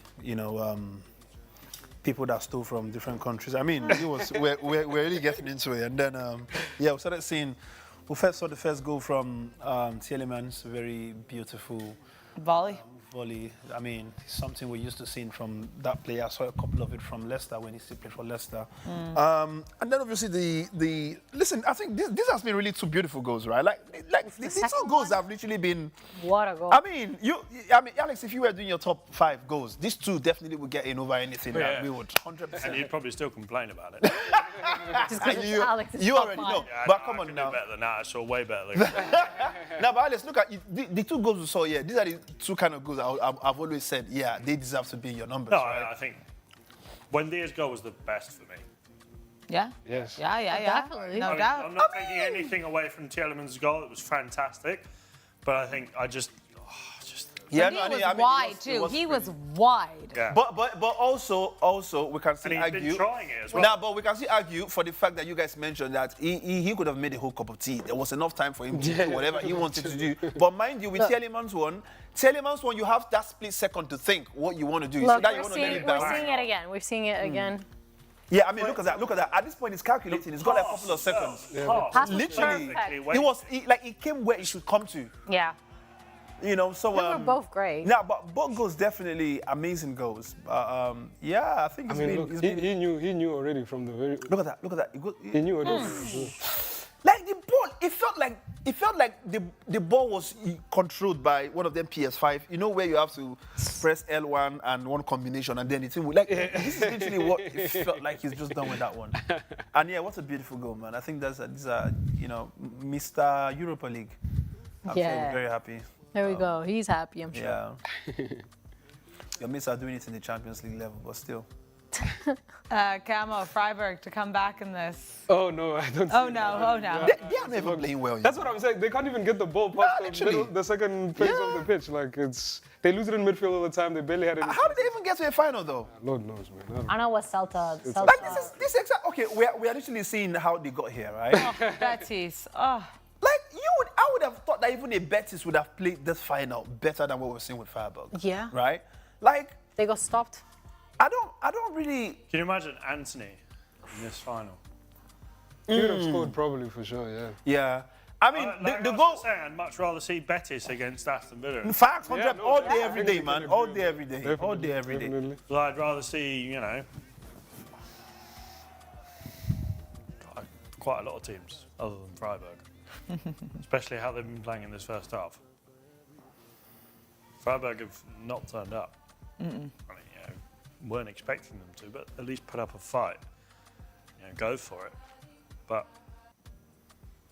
In terms of the season for Aston Villa, Danny, they've clinched their Champions League spot in the Prem. They're 45 minutes away from winning the Europa League. What does that mean for them, just as a team? I wouldn't say a perfect season, finishing up with the title, but maybe a very good one. Very good one. You wouldn't say perfect. Guaranteeing. I mean, we didn't think Aston Villa were going to win the Prem, though. But they were up there for a little bit. Yeah, they were Fighting for it. It second. looked Yeah, like they but- could have. You don't think they would win? Southampton was Sunderland was also there for a moment too. Yeah, I think perfect would be finishing top 4 and winning the Europa League.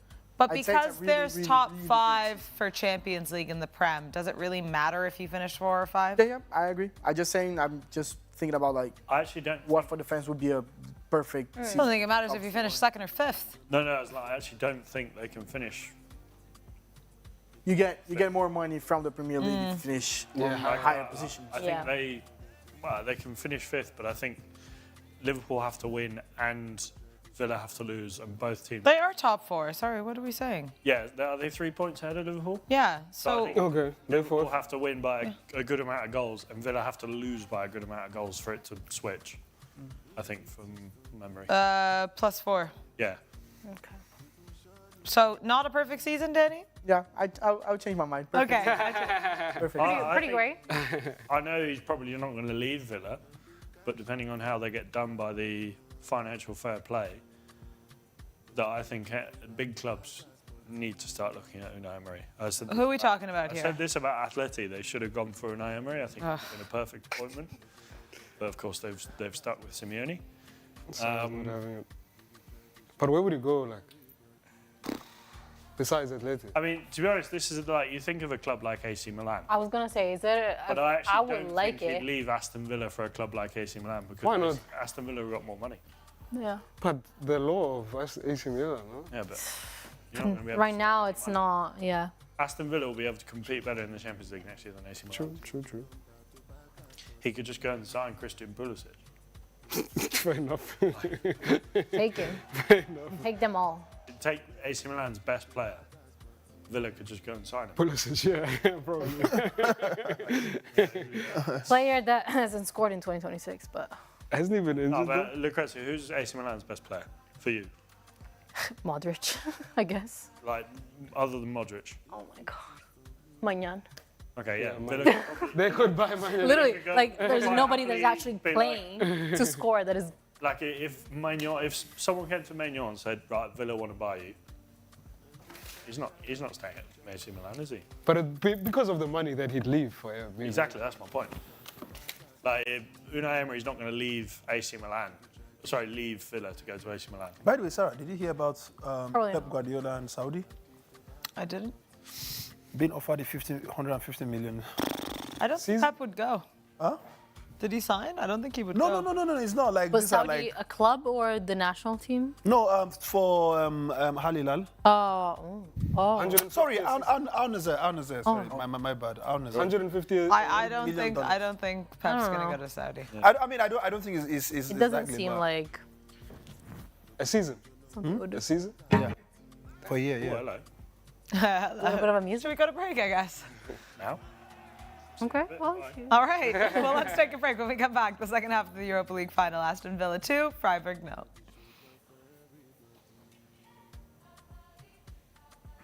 No break?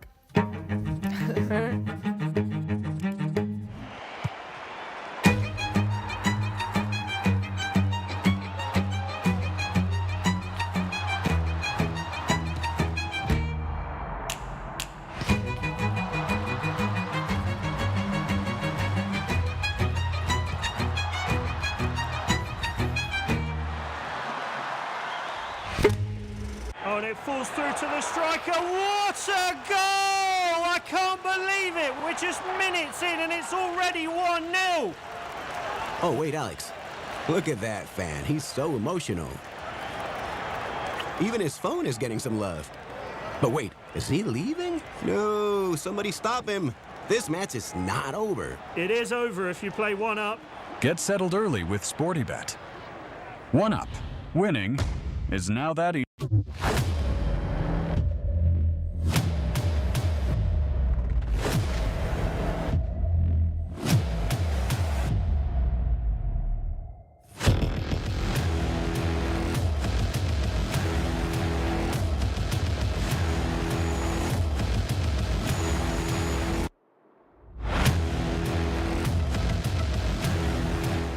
This is the greatest spectacle in world football, a title decider, and it feels like nothing can sway a game of this magnitude. Says who? We've been through this before. You just have to believe a little longer. And everybody knows that 1 minute here lasts forever. Because it's not over until we say it's over.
Welcome back to the Sporty Show. The countdown I just had in my ear was something special. All right, guys, it's 2-0 for Aston Villa against Freiburg. We have the second 45 in just a moment here in Istanbul. Danny, something we have to speak about. I see what's coming. You thought she forgot. We all know that on Monday, live during the Arsenal-Burnley watch-along, we had the announcement of the Brazilian national squad with the inclusion of Neymar Jr. Now, Danny Pasti, our Brazilian, is here, and he's not happy about it. No, look. Not happy. Have it in for him. Not happy. It's a strong choice of words, yeah? Exaggeration. I do believe Neymar is the best talent Brazil has produced since Garrincha and Pelé. Like, footballistic wise, Okay. you have maybe him and Ronaldinho at the same level. pure ability, yes. Okay. But what concerns me is physicality. Is he able to stay fully fit to play a World Cup, which is a short tournament in which you have games too close to one another, almost zero time to rest because you have to keep traveling all the way, and we all know how big the USA is, so the constant travel. USA, North America. Yeah, but Brazil's only playing the USA in the first, in the group stages. So it concerns me if he can stay fully fit, and I think it's a risk for Brazil to take Neymar because of this. We had some examples before in 2018. We took Tyson and Fred, and they weren't fully fit, and they didn't play a single minute of World Cup football. And it was 23 players back then, or 26 we have today. How did you say Fred? Fred. Fred, Chicky Chucky. So, look, I want Neymar to shine. I want Neymar to be the Neymar we all Brazilians expect him to be. I want the Neymar to be the guy, the leader that takes Brazil to the 6th title since he's there. But I don't think he deserved to be there at this stage of his career. He hasn't proved himself in the past years. João Pedro, for example, had a 20-goal season. I don't think anyone isn't saying that João Pedro shouldn't be there. But I don't think the substitution is Neymar. No, but who would you take out? I wouldn't take out Endrick. I wouldn't take Igor Thiago. Okay, you have a case for Luis Enrique because he plays in Russia, he plays in Zenit. Right. Yeah? But when he played for the national team, he made such an impact. Luis Enrique is one of the reasons why we are in the World Cup. Right. He's one of the reasons why we are in the World Cup. No, you saw Ryan as well. When he came into, he's had a fantastic season at Bournemouth. He hasn't lost a single match. Pedro has had a better season at Chelsea. But if you combine Ryan's performance at Palmeiras... Vasco. He was a Vasco. Oh, Vasco, excuse me. You should take Ryan, Endrick, João Pedro, Igor Thiago, Matheus Cunha, Vini, Rafinha, and Luis Enrique. And not Neymar. Not Neymar. I don't think Neymar should be there. João Pedro over Neymar. João Pedro over Neymar, yeah. Okay. Because, again, it's physicality. It's being 100% fit.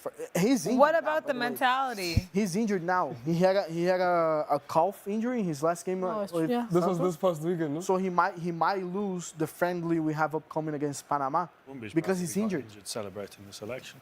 Huh? Wouldn't be surprised if he got injured celebrating the selection. I wouldn't be surprised as well. But I will say it again. I want Neymar to be the Neymar we all expect. I want him to carry us to the title. I want him to be the star player and the icon, the reference, the technical reference that everyone expects him to be in the past 15 years. But I don't see it happening. I just don't see it happening. But don't you think that Neymar is that talented of a player that even if he gets a 10-minute cameo in a game, that he can change it? I don't know. I hope so. Because, again, if you're speaking about ability, skills, yes, he is this guy. But I don't think he's going to be happy being on the bench because we all know Neymar. We all know how he feels about being second, third, or fourth option. And second, I think it creates... But don't you think if... Sorry, okay, you can finish, I don't want to say toxic environment, but it creates an environment of pressure, as in guys like Rafinha, Vini, even Endrick, Igor Thiago, those guys idolize Neymar. And when you put him on the squad, it's a feeling of like, we have to win it because of him, because it's his last chance. And this might make the players more anxious, more nervous with the matches. So I think those three aspects of Neymar are the main reasons why I wouldn't bring him. But well, Ancelotti knows more ball than me. So that's what I was going to say. I was playing devil's advocate. Ancelotti, I think the thing that he's most appreciated for is his man management. And maybe, like you say, he's not happy being on the bench. Of course, he's Neymar. he's better than all of those attackers. But don't you think he can get him on side in this regard? Like, hey, you're not going to start, we know, but we're going to count on you if the game is close, when we need something to decide, like, you're going to be the guy. You don't think Ancelotti can get him on this side? I hope he can. If there's one manager who can do it, it's Ancelotti. And I hope he can. Especially because for the history of football, Ancelotti is bigger than Neymar. So if it was another coach, like a Brazilian coach who hasn't won a lot, I think Neymar would think like, who is this guy? Who does this guy think he is to put me on the bench? But having Ancelotti on the helm, a guy with such a weight to football history, so many titles, I think he would be more. He would accept more his role as a backup. Fans, man. But there are Oh, cheeky. rather cheap. Emmy. I don't think Neymar is a major problem, of this call-up. Because you have Weverton as a third choice keeper. Don't like it. But does that matter? I mean, But the only reason Beto probably wasn't chosen was because of that game against. no, I wouldn't take Bento. I would take Hugo Souza from Corinthians. Okay, I don't know. Especially because if you think of 2030, for example, you don't have a first choice keeper that's going to be until 2030. Alisson's going to be retired for sure. Ederson's going to be retired for sure. Weverton's going to be retired for sure. So bringing, especially when it comes to a third choice keeper, you want to bring a younger player, because you want him to get used to the environment of a national team, of a World Cup. Yeah. Not necessarily because you're going to use it, not necessarily because you're going to rely on him, But then but for him to also get have used to like it. Copa And maybe on the Americas and 2030, stuff he like can that. be the starter and is already used to this environment of a World Cup. Is that what you maybe Ancelotti's thinking? I can do that in the Copa America. I think so, yeah, but the Copa America and the World Cup are way different. Because like Alisson's still going to be playing for the next Copa America, won't he? Yeah. Yeah, Like for next you Copa America, take, yeah. You take a youngster for that one as your third choice. Yeah, Maybe even two, because Edison by then might not be playing. yeah, yeah. You know, like slowly. What else don't you like? Leo Pereira as a defender. The 2 matches he had were horrible. Horrible. The match against Horrible. France was horrible. Yeah. Those 2 goals were his fault. The way he behaved. When you talk about football, especially defending, you talk a lot about body movement, yeah? Of course, I'm not saying Leo Pereira should be able to reach Mbappe on a run, because it's almost impossible. Sure. But the way he positioned his body should have been better on both goals. He gave Mbappe too much space. And again, he will be 5th choice of a defender. And again, I would take a youngster like Vitor Reis, for example, at Girona, for him to get used to the environment, especially because the defending position is another sector in the pitch where the players are getting older, and we don't have fully made replacements yet. So bringing a youngster for him to get used to the environment, But I do this. But I understand Ancelotti's choice, because if I was going to say Real Madrid, if Brazil gets knocked out, the pressure doesn't fall on young players. So you have a more experienced group, because if we win it, okay, amazing. If we don't win it and get knocked out, for example, by Norway on the round of 16 or the quarterfinals, the pressure relies on more experienced players instead of youngsters. Players that are used to this kind of pressure, are used to this kind of criticism that is going to come. And yeah, those guys can deal with it better. And then when Ancelotti has a full 4-year cycle, he will use more of those youngsters. So I partially understand, but I don't like it. So you're not feeling too confident? No, I wasn't before. I feel like you're worse. I feel like you're worse. Yeah. Nah. Now that you saw the actual player that are going, it's like, Yeah. you feel a little worse.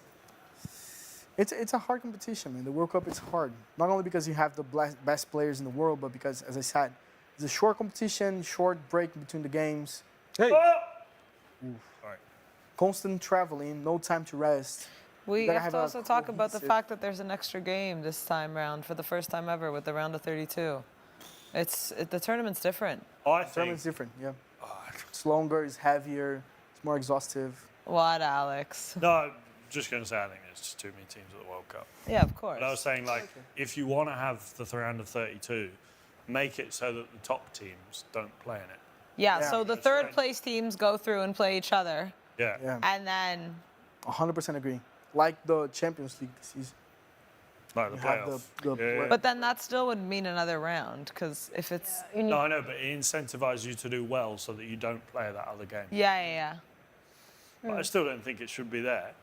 No. Like, you know, give it my lifetime, there'll probably be over 100 teams at the World Cup. Everyone gets to go. The whole Yay. world. Nigeria will get to go. Italy will go. Yay. Italy might. I just feel like with You still might time, miss it. there's going to be so many modifications to football or sports at large that's, you know, kids of the next generation will just be like, wow. I mean, they might not end up not feeling it because it's like, you know, to them it's normal, but these things are just going to continue changing as time goes. Like you said, how many teams were there before? 32. To the World 32, and now 48. Jesus Christ. Also, I think we have to continue to speak about the fact that North America is massive. Yeah. Massive. Traveling will be insane. There's time zones. There's 3-hour time change from the east to the west coast. I just feel like at the end of the day, all of this stuff is just commercial gains and profits. Yeah, this of is, course. And We always go I back just, there. and listen, I just hope that we don't get to a point where, you know, this whole sports world, it will now mean that it's no longer feeling as special as what it used to be before. Already we've lost that. You think? Yeah. I mean, because the reason you remember the FIFA Club World Cup, to be honest, I was never a fan of it. Like, until it started, and towards the way this FIFA Club World Cup went was a typical example for me to know that you could literally not be a fan of something, and eventually something changes. You just like everything that's happening. You grow into it, exactly. So I think the that's... Super League. The Super League. Oh, the one that they've been... in the Super League that Real Madrid tried to create. Yes, yeah. For me, I felt like it's just all about money at the end. We'll have a Super League at some point, and football as we know it in our lifetimes will be forgotten. Do you think so? I don't think we'll have a Super League. Yeah. The way people opposed the first time? Yeah, but with generational changes, kids these days. I think they'll still be like, no to Super League, man. Because I thought we were going to get it in COVID, but... Because I mean, that's basically adding an extra, like, football, right, for players currently. It's adding one, but then it's also taking them out. So, like, the argument for the Super League was that they stopped playing in their domestic leagues. Oh. So the Real Madrid won't play Alaves and Real Oviedo and Mallorca, and they'll just play Barcelona, Bayern Munich, Chelsea, Juventus. Honestly, I can't deny, I didn't know this was what it was. I don't think but if that was, I'll be very happy to see it. Nah, because so he raised a very valid point. A lot of people would actually watch it. Or everybody would watch it, actually. I think inevitably, I disagree with it entirely. Yeah. Inevitably, though, we're going to get a Super League. My God, that guy's beard is impressive. We're going to get a Super League at some point, and football as we know it will no longer exist. Yeah, but then again, I just get we also grow into it, and you would have no option not to just enjoy it. It's just going to be a part of regular life. Yeah. I mean, we're saying it with all sports. You know? No, because honestly, speaking about it from this angle, I feel like, let them do it, man. Because, like you said, watching Real Madrid Alaves, or, yes, sometimes these teams can win Real Madrid. But that's not the point. Like, I get it because the majority of people around the world want to watch Real Madrid and Bayern Munich and those teams play each other every week. Give it to Ollie Watson. Oh! 3-0, Aston Villa. Ollie Watson. Oh, it's Morgan Rogers. Yeah, Morgan Rogers. Oh, yeah. Okay. Wow. For me, I really like, and I talk about I don't want to see Freiburg in the Europa League final, but as a fan of a small team, that's what you live for. Chelsea? No, I'm just talking like generally. For me, like as a fan of football, yeah, you know, if I was just to watch the team I support week in, week out, you know, I probably wouldn't even watch the Premier League. Yeah. You know, Yeovil Town, they're playing the 5th division of English football. Like, it's for people that support Wolves, Burnley, Alaves, Mallorca, Freiburg, whoever it is, football will just die. A lot of football clubs will. It wouldn't die. I don't think it would die. What I would think, I just feel like people will just acclimate. They will just acclimate. Who's going to watch the Premier League without the Big Six?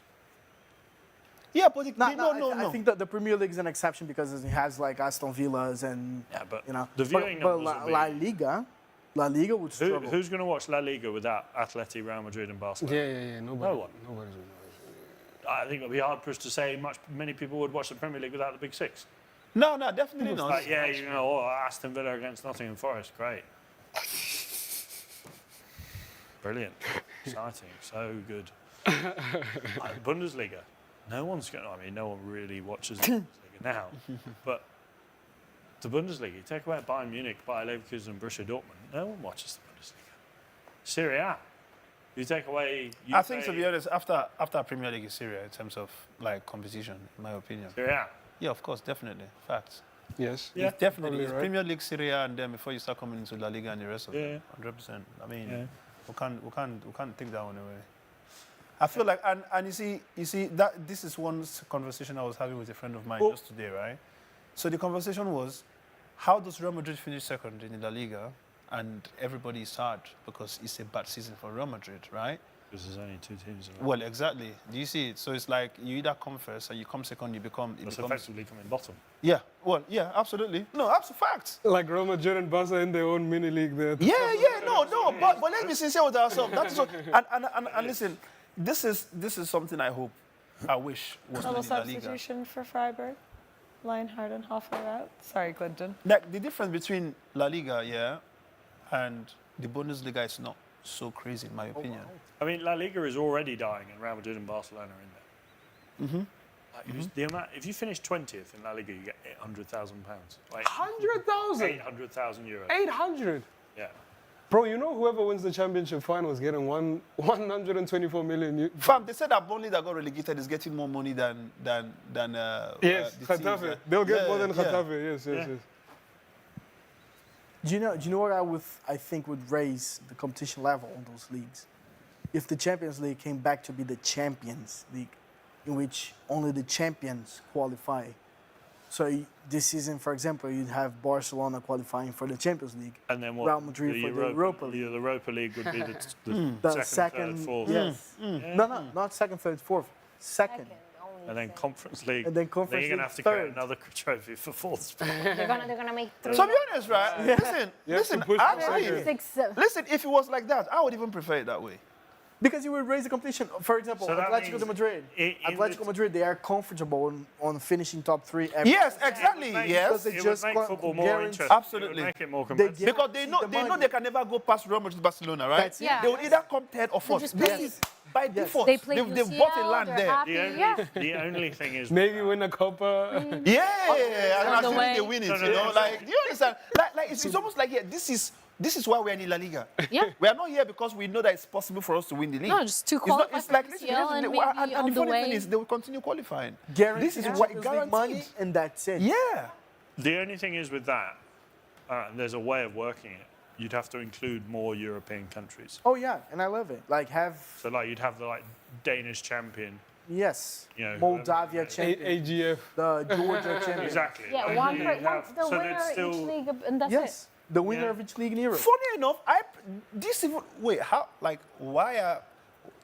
why do normal people? Why do people who make decisions don't think like this in the first place? Like, because you bruh. need more teams to make more money, more matches. You got All hail teams the- everywhere playing. You got so many. No, but Lucrezia is right. The only reason why they don't do is more matches, more teams. Because imagine you only have. No, of course, not much is more. No, for me, more it's more of the more money. Because course. the money is the No, main but drive. I'm for it. saying because you need more teams to make more money. No, of That's- course, absolutely, That's yeah. only. That's the only reason. Always. But I love it. You take out the Atletico Madrid, with all due respect to Real Madrid, to Atletico de Madrid, because they just want to reach third position so they can guarantee Champions League football. So What would you guys- You'd raise the competition level for like if you want to go to Champions League, you gotta be champions. Otherwise, you're not there. And I do recognize that this situation would take off the chances of like Aston Villa, Athletic Club, and clubs like that who are or were major forces in those respective countries to But then- qualify for the Champions League. But still, To play devil's they advocate, then. they would be champions. If you're Would if be you're only not champions if in you're the not there to You better win it, next what's the season. point? In That's you the being thing. Yes, that's the thing. That's Like, the thing. with all due respect, yes, obviously you're a champion of Denmark. You're not going to win the Champions League. But Hey, Bodo Glimt got to round of 16. with all due respect, like, I don't know. Like, I think Danny's onto something. Yeah. I love it. That's what it used to be. That's what it used to be, Yeah, that's the name. That's It's, why Real Madrid won 5 Champions Leagues in a row because no one else was in the competition. But it's a conversation for another day. They were giving crazy fouls in the box. The FA said no to the English teams to compete. Oh, really? Yeah, the FA were like, damn. nah. That's crazy. So Real Madrid won 5 in a row. So they didn't play against, the English teams. God, poor old Freiburg. it's done. Poor Freiburg. So Super Cup is now going to be. Is it Super Cup? Wait. 25 more minutes. Aston. Oh, Arsenal. Well, let's hope it's PSG. I feel like if it's between Aston Villa and Arsenal, Arsenal will have too many trophies, man. Jesus. Pau Torres coming out, or sorry, Lindelof coming out. Oh no, Arsenal What's better not win that what stuff. he's been for Aston Villa this season? They moved him into Onana midfield. coming in. Lindelof. You know, my favorite football meme is the Onana clip. It's not even my name. Yeah, my name. Andre's not giving the name, mate. I mean, how do you do that? Like, So funny. But that's an It's honest happened mistake. so man. many times. That's an honest I mistake. mean, thought it was the what's first time I what's the famous referee who gave? Was it United? Well, Was it Lingard that he gave, or was it Arsenal? I don't know. They gave the wrong yellow. oh, the red? that was Red. Kieran Gibbs. Yeah, he gave Alex Kieran Gibbs. Oxlade-Chamberlain. Yes, thank you. He sent off Alex Oxlade-Chamberlain. He should have sent off. Yeah, Kieran insane, Gibbs. insane. Was it the other way around? I can't remember. That was a sad day. Reminds me of what That I was told Chelsea you won earlier today. 6-0 that day. You know, the swapping the players. Reminds me of that. Oh, Mancini. Was that the same day where Mourinho said that Arsene Wenger's He's a specialist. in failure? Yeah. It was Wenger's 1000th game, man. What a quote. whoever is Freiburg's coach, man. I don't. He's trying. Do you know Julian Schuster. Unai Emery picked up his 600th, or played in his, I think it was his like 600th game as a manager. This one. No, his last game. Surely he's coached more than 600 games. Yeah, I was going to say, Sorry, man. 600 victories. Oh, yeah, because I was like, come on, man. This man has been around. Yeah, 600 victories. That's impressive, man. Wow. Out of how many matches? That's what I'm just looking now. Yeah. They showed a graphic here. Oh, no, it's like, what the hell is this guy? That was such an angry Did you look. see? Yeah. They are, if Women's Champions League finals included, I think they're like 8 Spanish coaches in the European finals. Only two Six. coaches are not Spanish. Oh, Yeah, six, it's like the 2 in the UCL, the 2 women's UCL, 1 here and 1 in conference. Oh, league. 6. Okay. Yeah. That's impressive, Spain, man. Yeah, 6 out of 8. Fair play to Spain. How many are Basque? How many of them are Catalan? Arteta? Arteta, Luis Enrique. Is Enrique Basque? No. That Oh, was sorry, the question. Basque. Oh, yeah. Sorry, I was. Arteta's Emery is Basque. Emery is Basque. Inigo Perez, I actually don't know where Inigo Perez is from. Lucho and Barca's female coach are Catalan. Pegue Romeu. Both Basque, both Catalan, right? Inigo Perez is We're talking about in the from finals. Pamplona. Yeah, Inigo Perez. Oh, he is Basquish. Nah. Skish. Some people who will be mad about this. Yeah, my it's 'cause bad, it's from the north. Pamplona He people. he not played Pamplona. for Ooh, look at. Yeah. Ollie Send him. Watkins. Ollie Watkins. Nah, Ollie Watkins. Ollie! Is such, man. Come on, man. Could have been That. Tommy Tuchel's looking at that and thinking, Let me sincere. Oli get Watkins, Welbs yeah. on the phone. Oli Watkins, low-key, yeah, is an overrated striker. Thank Love you how very you much. keep- No. This is fact. saying Clinton, thank you. I don't know when I hear like. Thank Sorry, I love how you keep saying Watkins. Watkins. He is definitely overrated. He's actually very overrated. Like there is nothing. extremely special about what Who's he's doing. better, Victor Gyökeres or Ollie Watkins? Damn, Victor that's a Gyökeres, big bro. one, man. But then I'll definitely take Watkins. Watkins, No, have you fact. seen the chances that Watkins missed? No, the no, no. chances Have you that- seen the chance that Gyökeres has missed? No. But Watkins has been playing in the Premier League for like 6-7 years. now. Gyökeres has missed a ball that hasn't moved everybody in front of the misses. net that's open. Everybody missed. Ekatike has missed a lot of Okay, chances so now this we're allowed season. to miss, so it doesn't matter if Ollie Watkins misses. Gyökeres is his first season. Watkins has been here for 8. His almost 10 argument years. only applies to players that aren't Arsenal players. Once it comes back, then the argument doesn't This exist. is a good point, though. This No, is his but- first season in the league. But you can't miss open nets. You're just stand up under the you're a net like- professional footballer. You're a professional footballer. You can't miss open net. No. Oh, Players no, miss all the time. yeah, you can. Players You miss all the can. time. Oh, he was tired. He had a bad Lewandowski's day. missed a plenty of chances. Mbappe's missed a breather of chances this season. Apparently, Yeah, but he got how many goals? Yeah, man. He's playing against Television. Yeah, I will. You're playing against. You can play. What is it? You can play only. You can only play against yourself. Another terrible argument from Kamogelo yeah. when he can't back up a point. No, we were talking. I bring this up every time. The Premier League is like the Super League. Like you have the best players playing for Wolves. I argue that this is one of the worst Premier League seasons I've ever seen in terms of the talent in the football. No. This is talent-wise, it's definitely one of the best. I mean, João Gomez is about to go to Atletico Madrid. João Gomez there was playing for Wolverhampton Wanderers. The football in the Premier League this season has been horrendous. The football is a different question. When we talk about quality, I'm talking about the quality and the football, and it's been bad. No, the only consistent team has been Arsenal. City, bad. Liverpool, forget it. No, you can't say City's been Manchester United, first half, bad. Now they've turned it around. Who hasn't else? been Chelsea, don't even get me started. The football in the Premier League this season has been horrendous. but the quality of players in the Premier League. Yeah, because that's where the money is, and this comes back to all the filtering into Europe, and it is to the Premier League. Exactly. We just talked about Getafe getting less money than relegated Burnley. Yes. This is about money. Yes, but I'm of talking course. about quality of football, and it's not there. No, but when Gyökeres is coming up against these type of players, some of the best players in the world, well, João Gomez is not going to the World Cup, is he? No. Okay, but He said no. That was the case. he's there. You know what I mean? There are internationals in almost every team in the Premier League. João Gomez. João Gomez, right. Internationals almost every team in the Premier League. In Let's La wrap Liga, it's this not the game up. case. La Liga, I don't know if there are any internationals in Getafe or Celta. Who's that? Celta, last time it would have been... Mingueza? No, up front. Your man from Oh, Celta. Borja? Barry.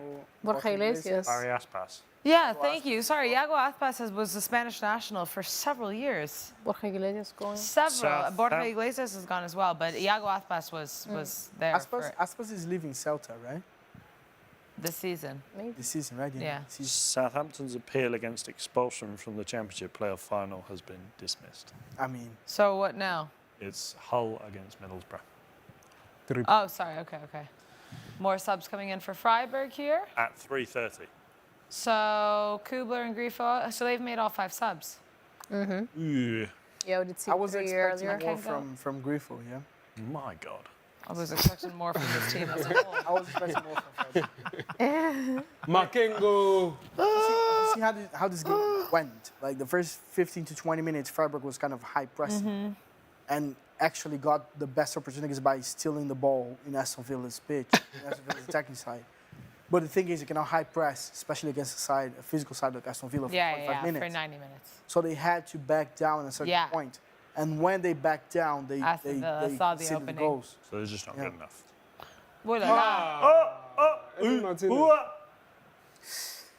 In the first 10 minutes, you can say Freiburg was better than Villa because they were high pressing, and they had a high line of defenders as well. Aston Villa fell for the offside trap twice or 3 times, if I'm not mistaken. There were 2 or 3 offsides in the first 10 minutes. But again, you cannot high press for 45 minutes after a long season and against a side like Aston Villa. I mean, you can, but you bring your players to exhaustion. How old is Emi Martinez? Like 32, 33. 34? I think 32. 32, 33. Should we look at 32 or 33? 33. 33. Okay.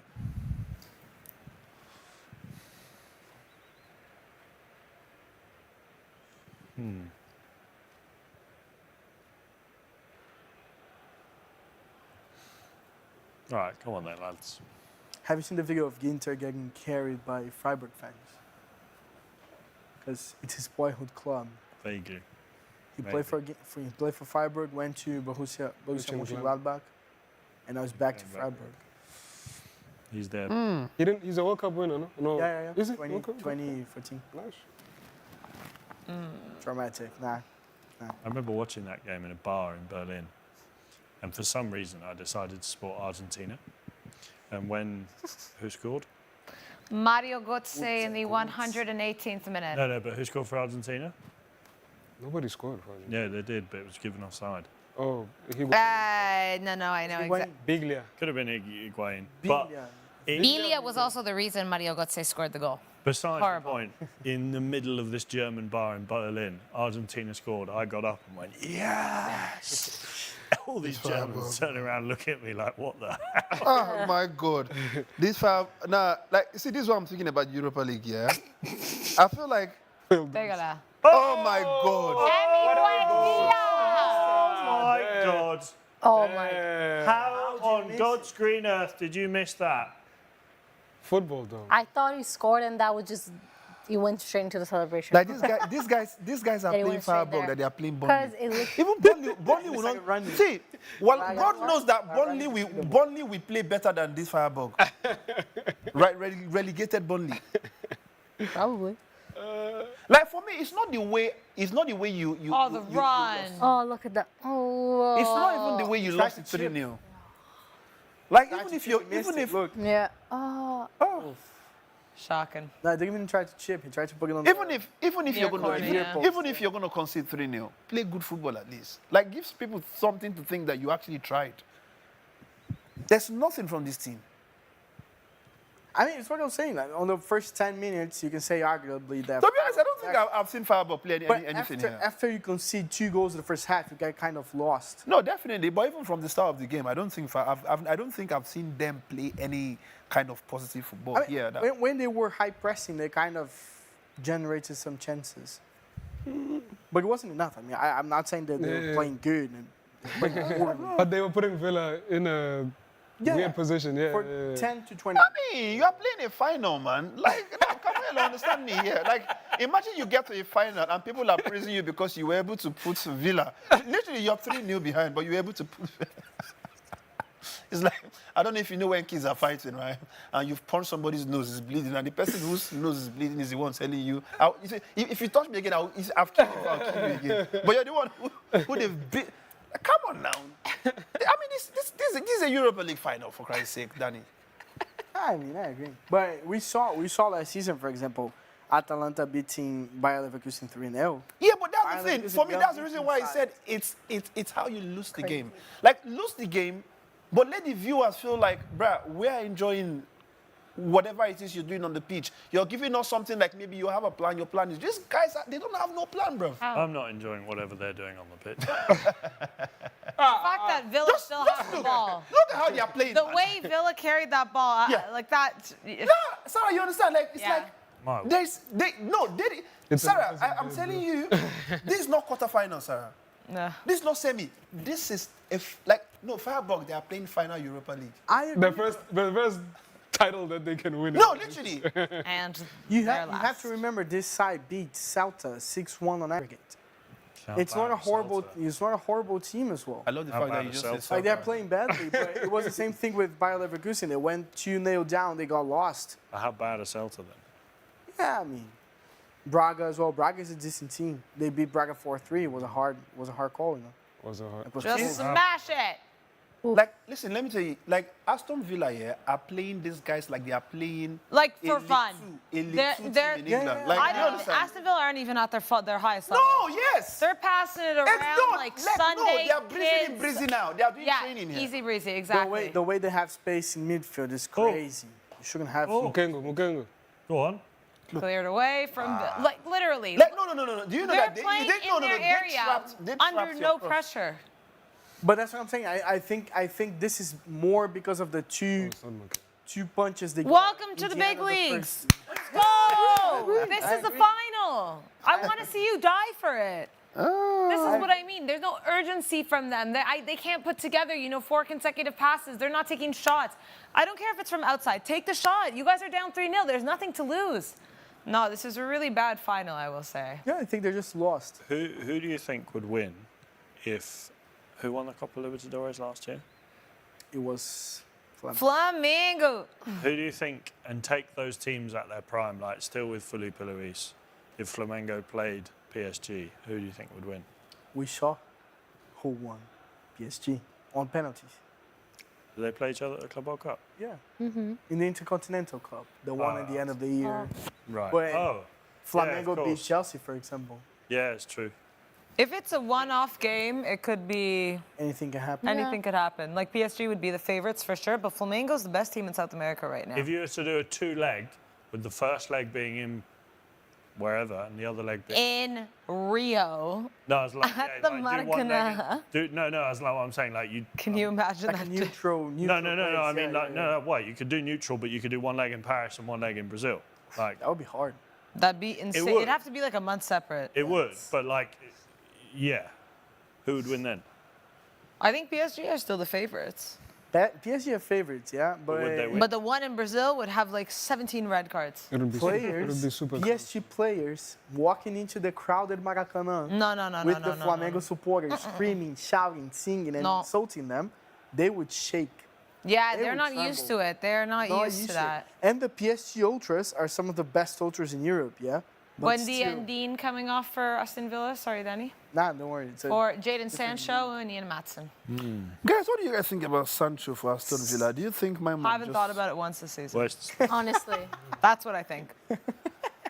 Forgot. about as useful as a chocolate teapot. The most relevant thing about Sancho is not even his football career right now. Is it about the girl is carrying? Yes. Yeah. Isn't he? Yeah. What is this Sawiti or something? Sawiti or whatever. Yeah, exactly. Still? Yeah. Didn't he make a... Is he talking about his music career?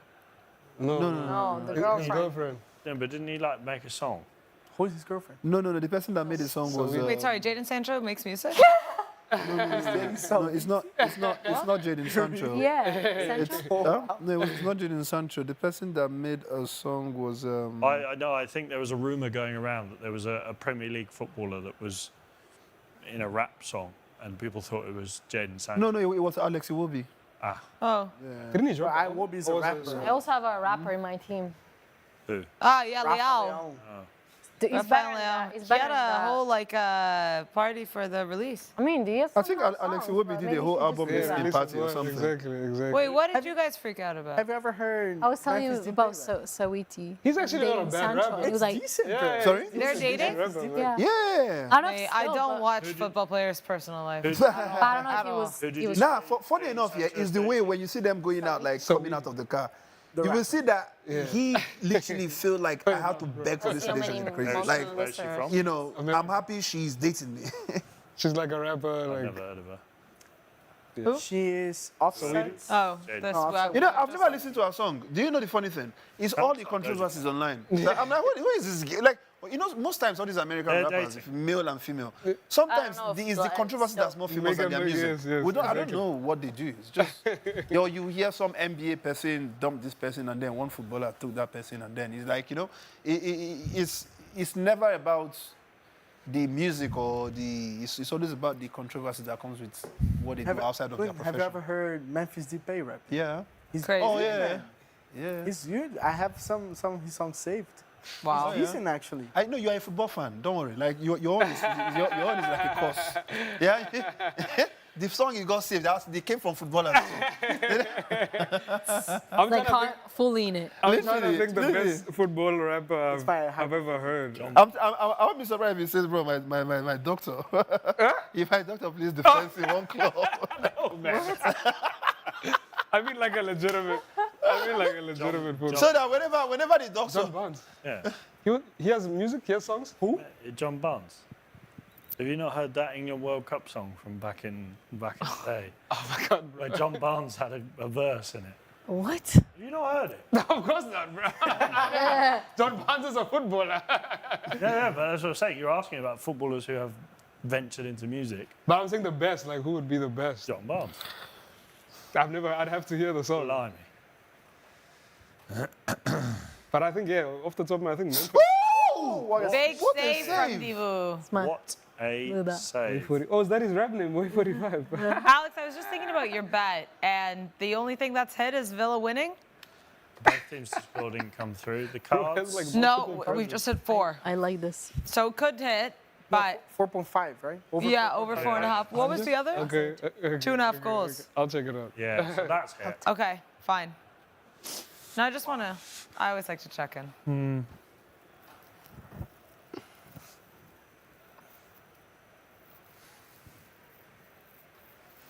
Yeah, this has been rather disappointing. It's been mediocre. Yeah, nice goals, but that's about it. Yep.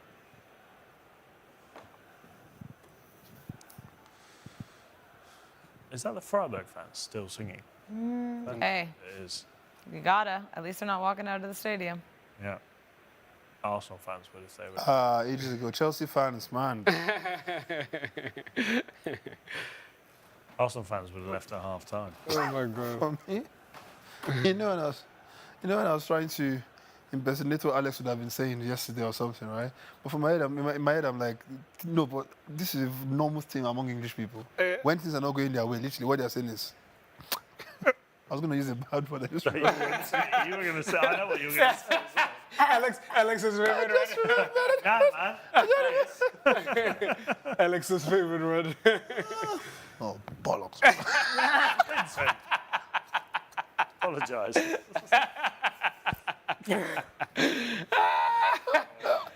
Oh my God.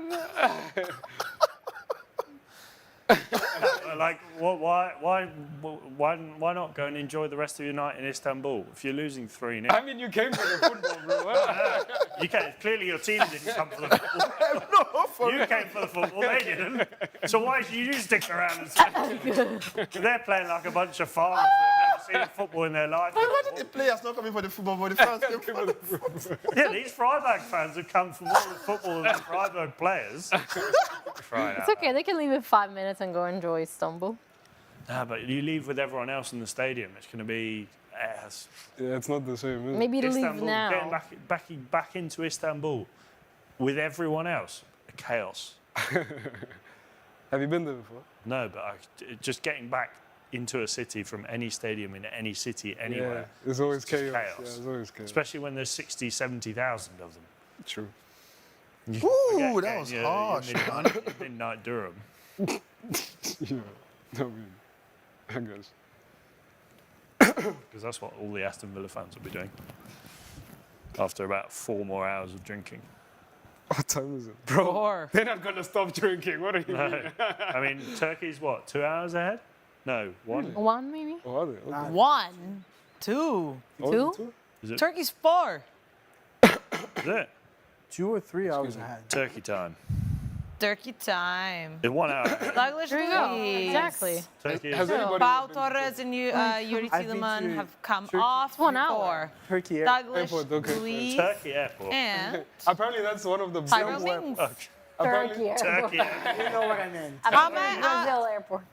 What? How many? 1 hour. Ahead. Turkey's an hour ahead. But Hour. it's 1 hour. It's 1 hour now because of summertime in Europe. Ah, because we did the switcheroo. So, so it's like 10 to midnight there.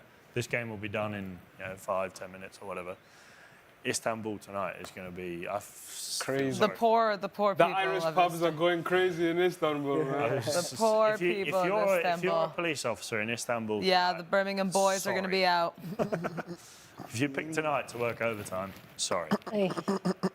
In a pub? Oh, serving all of those people? Yeah, It's a long night. that is going to be a mess in that city tonight. Yeah. Which is, it's a shame, because you look at like Scottish fans. When it comes to international football, obviously not with Celtic and Rangers, but like international football, Scottish, Irish, Welsh, they can behave themselves. English fans, they can't. Like, you Never. mix alcohol and football Okay. with English fans, they just can't behave. I think if you just mix alcohol with English people. Have you been to the south of Spain? Yes, you have. I know you have. No, that's what I'm saying. Like lads on tour. Yeah, but like, there's something to do with like, I think obviously you get Scottish, Irish, and Welsh people misbehaving when they've had a drink, not related to football, but like it's something to do with English fans that seem to misbehave a lot more than Scottish, Irish, or Welsh fans. Like, do you remember the 2016 Euros? You mean the 2020 Euros? No. When they lost to Iceland? Yeah, when they're in France. Yeah. Where, you know, there was England fans and Russia fans just fighting in the streets, Yeah. trashing up bars, and it's just... Not so nice. They can't have a good time and stay out of trouble. Oh. I mean, didn't they try barge into the final of the last Euros, or not this Euros, but the one in England? Wembley against Italy. Yeah. There's a whole on Netflix. There's a whole documentary about it. How Oh, really? it happened. We yeah. weren't safe. Oh, my God. Like it's crazy. It was actually. It was because of drinking, though, right? That too. Yeah. Yeah. Just carnage. It's like Aston Villa's first European title since the Champions League. Yeah. They didn't win like a Cup Winners' Cup or something I like don't that. think so, no. Yeah. Istanbul's gonna It's gonna feel it. be fun tonight. This was one of the examples of... you maybe don't read this out, because... Don't read it out. But there was one... Right, we're into additional time here. Is it this one? How much are we gonna add? Don't add too Just much. end it. Yeah, Honestly, just there's blow no that need. final Let's whistle. spare- They're Just not do like even- 2 minutes, yeah, man. they're like no. Spare the Freiburg players, man. Honestly. I thought he said. Oh, handball? Yeah, that's for Freiburg player, right? Oh, Freiburg player, fair enough. 1 minute of Oh my additional. Thank God. No, I love that ref. Well, This is the first ref that has Top sense. of oh. that, Wait. 20 pints. Let me see. Even the ref is tired of Aston watching Villa that are rubbish. 30 seconds away from Like, the bro, I might as well end this champions stuff, of the man. Europa League.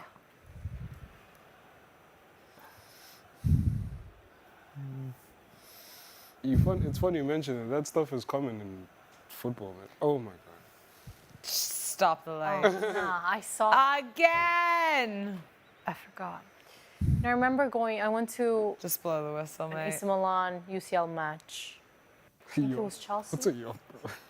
They don't sell alcohol in San Siro when British fans were there. You're not- All right, there you have it. Aston Villa are the champions of the Europa League. That's number 5 they're for not even like that. Unai Look at that. Emery. Actually, yeah. All right, let's take a little break. We'll be back in just a moment.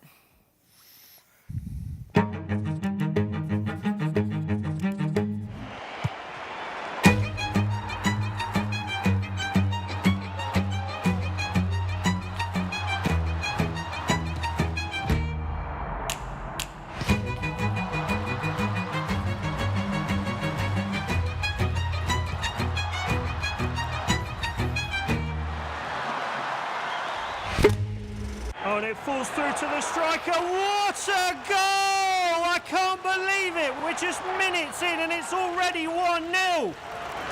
Oh, wait, Alex. Look at that fan. He's so emotional. Even his phone is getting some love. But wait, is he leaving? No, somebody stop him. This match is not over. It is over if you play 1-up. Get settled early with SportyBet. 1-up. Winning is now that easy.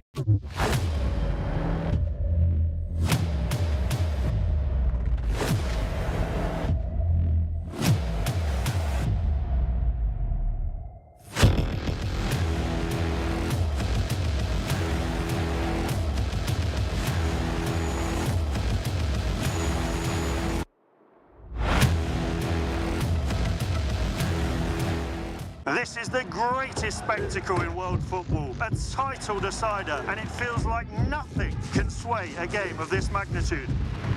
Says who? We've been through this before. You just have to believe a little longer. And everybody knows that 1 minute here lasts forever. Because it's not over until we say it's over.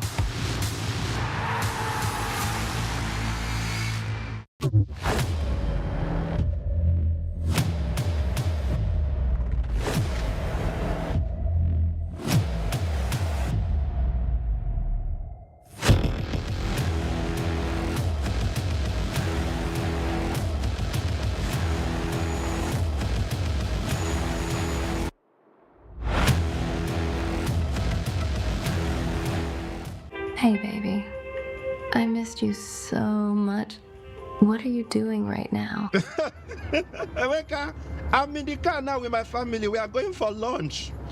I'll see you in the office on Monday. Yes. Sometimes you don't have a way out. This Emeka is a very funny guy. With SportyBet, you do. Because with our maximum cash out availability, there's always a way out. SportyBet, winning is now that easy.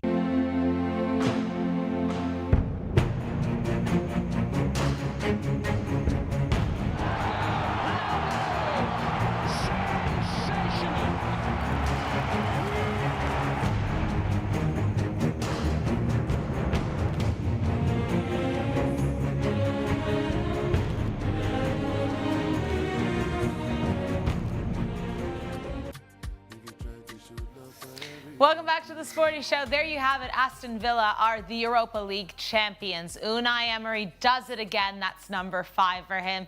Danny, he's inevitable. He is, man. He's a specialist on this type of competition. On this competition specifically. The thing, Unai Emery is the king of Europa League. He was already before. Now I think he's cemented his name as the king of Europa League. I don't think there will be a manager who will match his achievements on this competition, not in at least 20 to 30 years. It's really difficult to win this amount of titles with different clubs, by the way, Sevilla, Villarreal, Aston Villa. He's just really good, man. He's proven himself a lot of times. It's hard to do. I'm delighted for him. Yeah. Especially after how it went at Arsenal. I think it was probably the wrong time for him at Arsenal.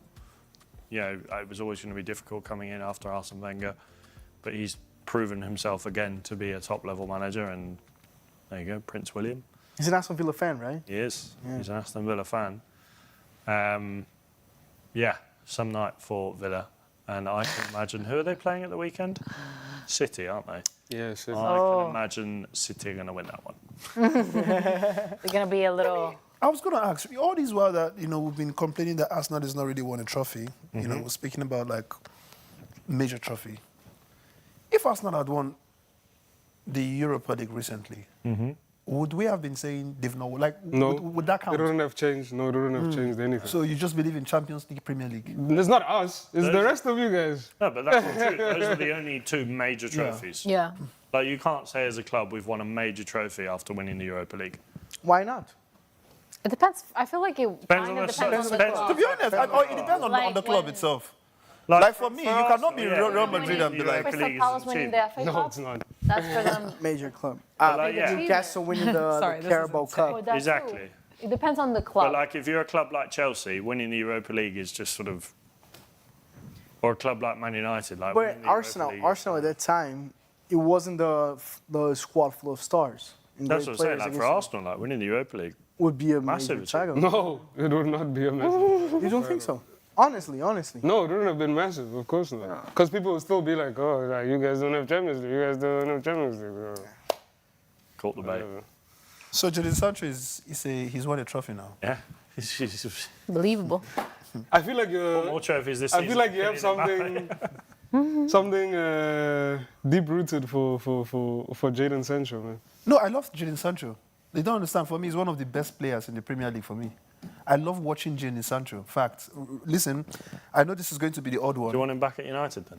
No, fact. I love Jadon Sancho. You want him back? As a footballer, yeah, trust me, the thing is, Jadon Sancho, he's one of the most skillful players, but people don't see. So would you take him over Mbeumo or Matheus Cunha? Definitely not. Because what United need now is not that kind of technicality that Jadon Sancho brings in. For me, I think Jadon Sancho deserves to go to a team where it's almost like you have people doing major aspect of the job.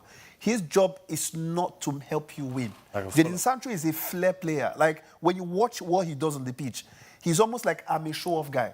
Does that make sense? This is the type of person he... But one thing I've noticed with Jadon Sancho, he's fall victim of players that they shut down to say there are certain things you cannot do, because if he comes out bad, they will literally come for your head. But trust me, if you look at Jadon Sancho, that guy is, skill-wise, he's one of the best. But the problem is the same issues that for me, Jadon Sancho wasn't even bad at Chelsea. I just feel like, things were just not working for Chelsea. The whole context. Yes. Yeah. Ross Barkley. Yeah, he had the same issue with United, and it wasn't just him. There were so many players that left United. They went to other clubs and they performed. So I'm not going to say you're the only one that was just rubbish. But for me, when I watch players play, it's not just about how they score goals or how they cross the ball. For me, I'm watching how they communicate with the ball itself.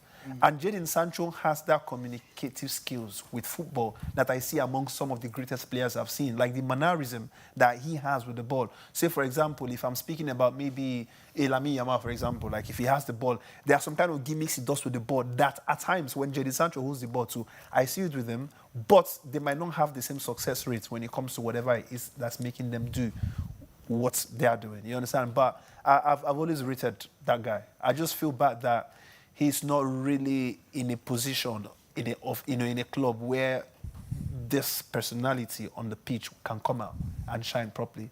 I feel like if Jadon Sancho came to the La Liga, he would cook. You see what you see with the likes of Anthony and co. Yeah. Jadon Sancho, I just feel like the Premier League is now too harsh and too hard and too rude, physical for people like this kind of players to survive. So even when you look at the likes of Esteban, for example, yeah, these are players that have flair. But the way the Premier League is in terms of the composition and the physicality and how competitive you see how Esteban has changed since he's joined Chelsea? No, of course. You say that. Yeah, absolutely. You have to. Buff. You have to. Yeah, you have to. You have to.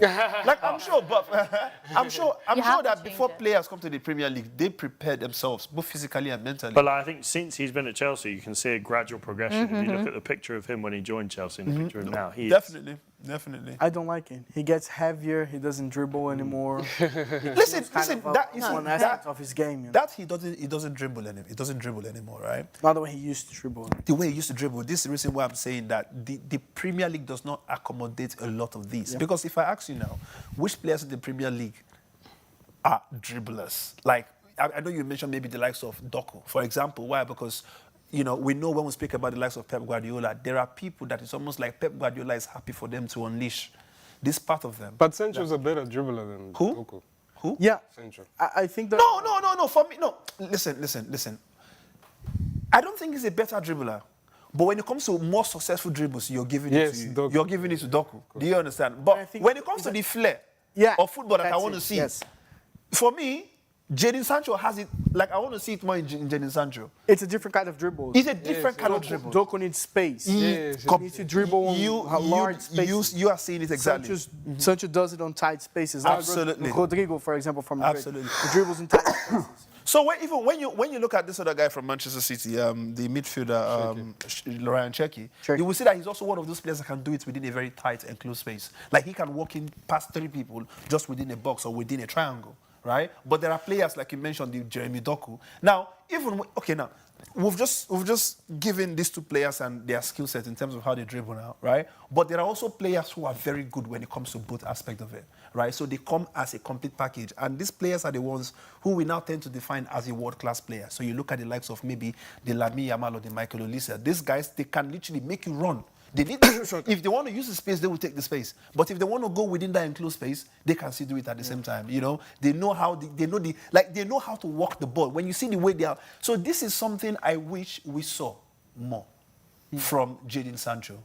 That he's had these ups and downs, and now we are now having to see he's spending more time. Like when the media start putting you out with all these pictures, you are in the club with this girl, or you are now somehow I'm sure it would have some. At least a little bit of distraction from what you do on the pitch. But you're the one going to the club. Yeah, I mean, this is what a lot of English players do. No, so it's like, I see what you're saying is... I mean, look at Jack Grealish, for example. There's always a picture out there, and the pictures are always horrible. I feel like... He's always... maybe he's like... Jack Grealish... I don't understand what kind of English word... I can't understand what kind of 100 million... Jack Grealish, I feel like, is one of the very few players that can go out every week and still be loved. Because people see Jack Grealish going out and they go, I love it. Jack's going out. That's brilliant. Like, you saw the photo of him asleep in there. No, that's what I'm saying. No, there are so many of these kind of photos. Man. And like the replies are, what a legend. Yeah, well. Oh my God. Yeah. Jack Grealish is a player that I look at and I think, He could have been such a... I think if he'd have stayed at Villa and maybe not gone to City, I think his career could have been unbelievable. I agree with you. But Could have been a Europa League champion. unbelievable how. Yeah, but then he's He could be sort of on a similar level to... I mean, what you see currently, or how much Morgan Rogers has been hyped, or he's been spoken about now, I think this is something I feel like Grealish already had it at at that level. Or with Jack Grealish, I'd say. Yeah. Like when Jack Grealish signed for City, it was like, this is the top English talent. Absolutely, yeah. To be honest, I was quite disappointed. That English text is crazy, man. I know. At the time, though, like if you watch football back then, Yeah, of course. he was one of the best players in the Premier League. Top, of course. But 100 million, maybe not. No, but 100 million though. Wow. So that's like football prices have got like Harry Maguire was 80 million. No, I know. Like Declan Rice was 100 million. Well, that was worthy. Gyökeres 100 was million. 65 That's a lot of Gyökeres money. was 65 million. Yeah, that's decent. Oh, 100 million God. for Declan Rice. Yep. That's a lot. Do you know you paid 3 million for every goal Gyökeres scored this season? Just over 3 million. That's not bad, bro. That's I keep on bringing up Darwin Núñez. I keep on bringing up Darwin Núñez, bro. Darwin Núñez was rubbish. Yeah. for No, Liverpool. but let me tell you something about Darwin Núñez that makes him very different, right? He was definitely not the best goal scorer. So let me see, and I'm going to give you this crazy example. Okay. It might piss you off, but that's your business, yeah? Now, Oh my God. when you look at, Nicholas Jackson is not actually a bad footballer. Yeah, he's not. He's just a bad goal scorer. That's the only problem he has. When you see Nicholas Jackson running, trying to go get the ball from midfield, But that's how like much? saying like he's not a bad politician. He just doesn't win elections. Like That's part of the. he's a striker. That's part of his job. But you see, again, yeah, this is where I believe that people that coach players like Nicholas Jackson have to have proper sense. Because when you look at some players, especially with top coaches, maybe the likes of Pep Guardiola or Jose Mourinho, there are players that they watch and they convert them to where they believe this is the best for you. I can't give examples now, but there are some players who they've watched as, there was a very good example I was reading, Twitter is like a week ago or so. A player that originally is supposed to be a midfielder, and boom, they say no. Right back is where I believe. And then they play right back to the point where they start owning that position. Nico O'Reilly. No. Nico O'Reilly, I know. He's only recently we started seeing, but I can't remember the player now. Nico O'Reilly is only recent. Oh, I think it was Núñez. I think it was Núñez. Núñez from Manchester City, right? Yeah. So originally he was supposed to be a midfielder, but he was converted. Matheus Nunes, yeah. Sorry? Like he is originally meant to be a winger. No, Matheus Nunes. Yeah. No, apparently he was a he's central midfield. mid. But like when he joined midfield. City, he was playing 10 on the wing as well. Like Yeah, as a 10, more as a 10. Yeah. Whereas, but like he was open, like a winger, but a midfielder. yeah, attacking forward. Yes, attacking forward. So you see, for me, as a coach, being able to identify a player and say, okay, this is where I believe you're going to produce more for me, right? Depending on my style of football, I think that's something not many coaches have, right? Now, when I look at Nicholas Jackson, I'm not a coach, but what I believe that if you want to bring out the best out of that young man, take him off his striking position, right? Either you're making him a supporting striker playing behind the main striker, or you're playing him for me as a left winger. Because Nicholas Jackson is young, he has the strength, he can run, he has the physicality at the same time. And if you notice, when Nicholas Jackson is going to chase the ball, and this guy can actually be rough. Nicholas Jackson is one player that I believe, if you go check his records, I'm sure he has a lot of yellow cards as somebody who's meant to be an attacking player, Definitely. right? But the one thing that they identified him as striker, yes, we know he's probably done it in France before coming, and this is the reason why they're bringing him to Chelsea. However, everybody for me, what I think is this guy is such a good player that his inability to do the role that they've given him is making him look like a bad player, right? So if he's playing from midfield, for example, you can see that this guy just wants... Nicholas Jackson is... Kylian Mbappé, for example, yes, he's one of the top goal scorers now for Real Madrid. But you can clearly see that this is not where these guys are accustomed to. These guys are accustomed to running, number one. You cannot convert one of the fastest players in football into waiting in the box for the ball. This thing is going to frustrate them. It's going to piss them off. It's like you're taking a fish out of water to say go perform on land. Like this is their This is their habitat. This is where they... And then you decide to say, okay, good, please. They will continue struggling. It takes proper talented players for you to change them to a different wing, and these people are displaying. So you speak about the likes of the Valverde, for example, where whether you're putting him in midfield, you're putting him in defense, you take him to go play right wing. My man is delivering somehow. You see, so I feel like, Nicholas Jackson is part of those players that you could clearly see that for me, it's not bad, but they're just using him wrongly on the pitch. Simple. Do you know who wanted to be a goalkeeper and was convinced to become a midfielder/attacker? Tell me. Pele. Wow. What? Imagine if he never. Imagine. Wow. How was he a goalkeeper? You're so short. I mean, back in the day, people. Okay, fair. And he didn't play, but he used to. I mean, there are stories that he used to train as a goalkeeper, and he was amazing nuggets as well. So yeah. Oh, Aston Villa. There you go, John. Congrats. There it is, Lifting the their trophy's Europa League lifted. trophy. John I again. love this trophy. Yeah. It is a nice trophy. So beautiful. What's your guys' favorite trophy? I don't know if I've asked this question. World Cup. The World Cup. Without a doubt, the World Cup. Like aesthetically looking. Yeah, aesthetically. Oh, Yeah, the World gold Cup is World No, Cup. that World beautiful. Cup is strong, The world man. up there. I feel like after that one, maybe the FIFA. I think this last FIFA Club World Cup, I liked it, man. The fact that he has a key as well. Yeah, that's cool. No, but the World Cup has to be top. Yeah, The World best. Cup, World Cup for sure. For me, I feel like the moment he has that word behind, they have to make sure it's very special. It's also gold. Yeah.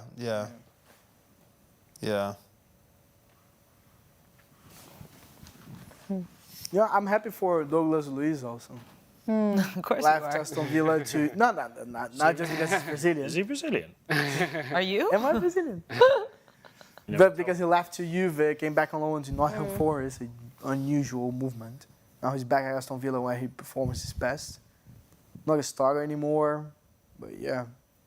So people that had both him to score in this game lost that bet as well. Yep. Playing a final for what? I feel like if you lose a final, you should go down to the next league in your local league, man. Someone tweeted, fairly sure no team has ever come back from 3-0 down in a European final in Istanbul.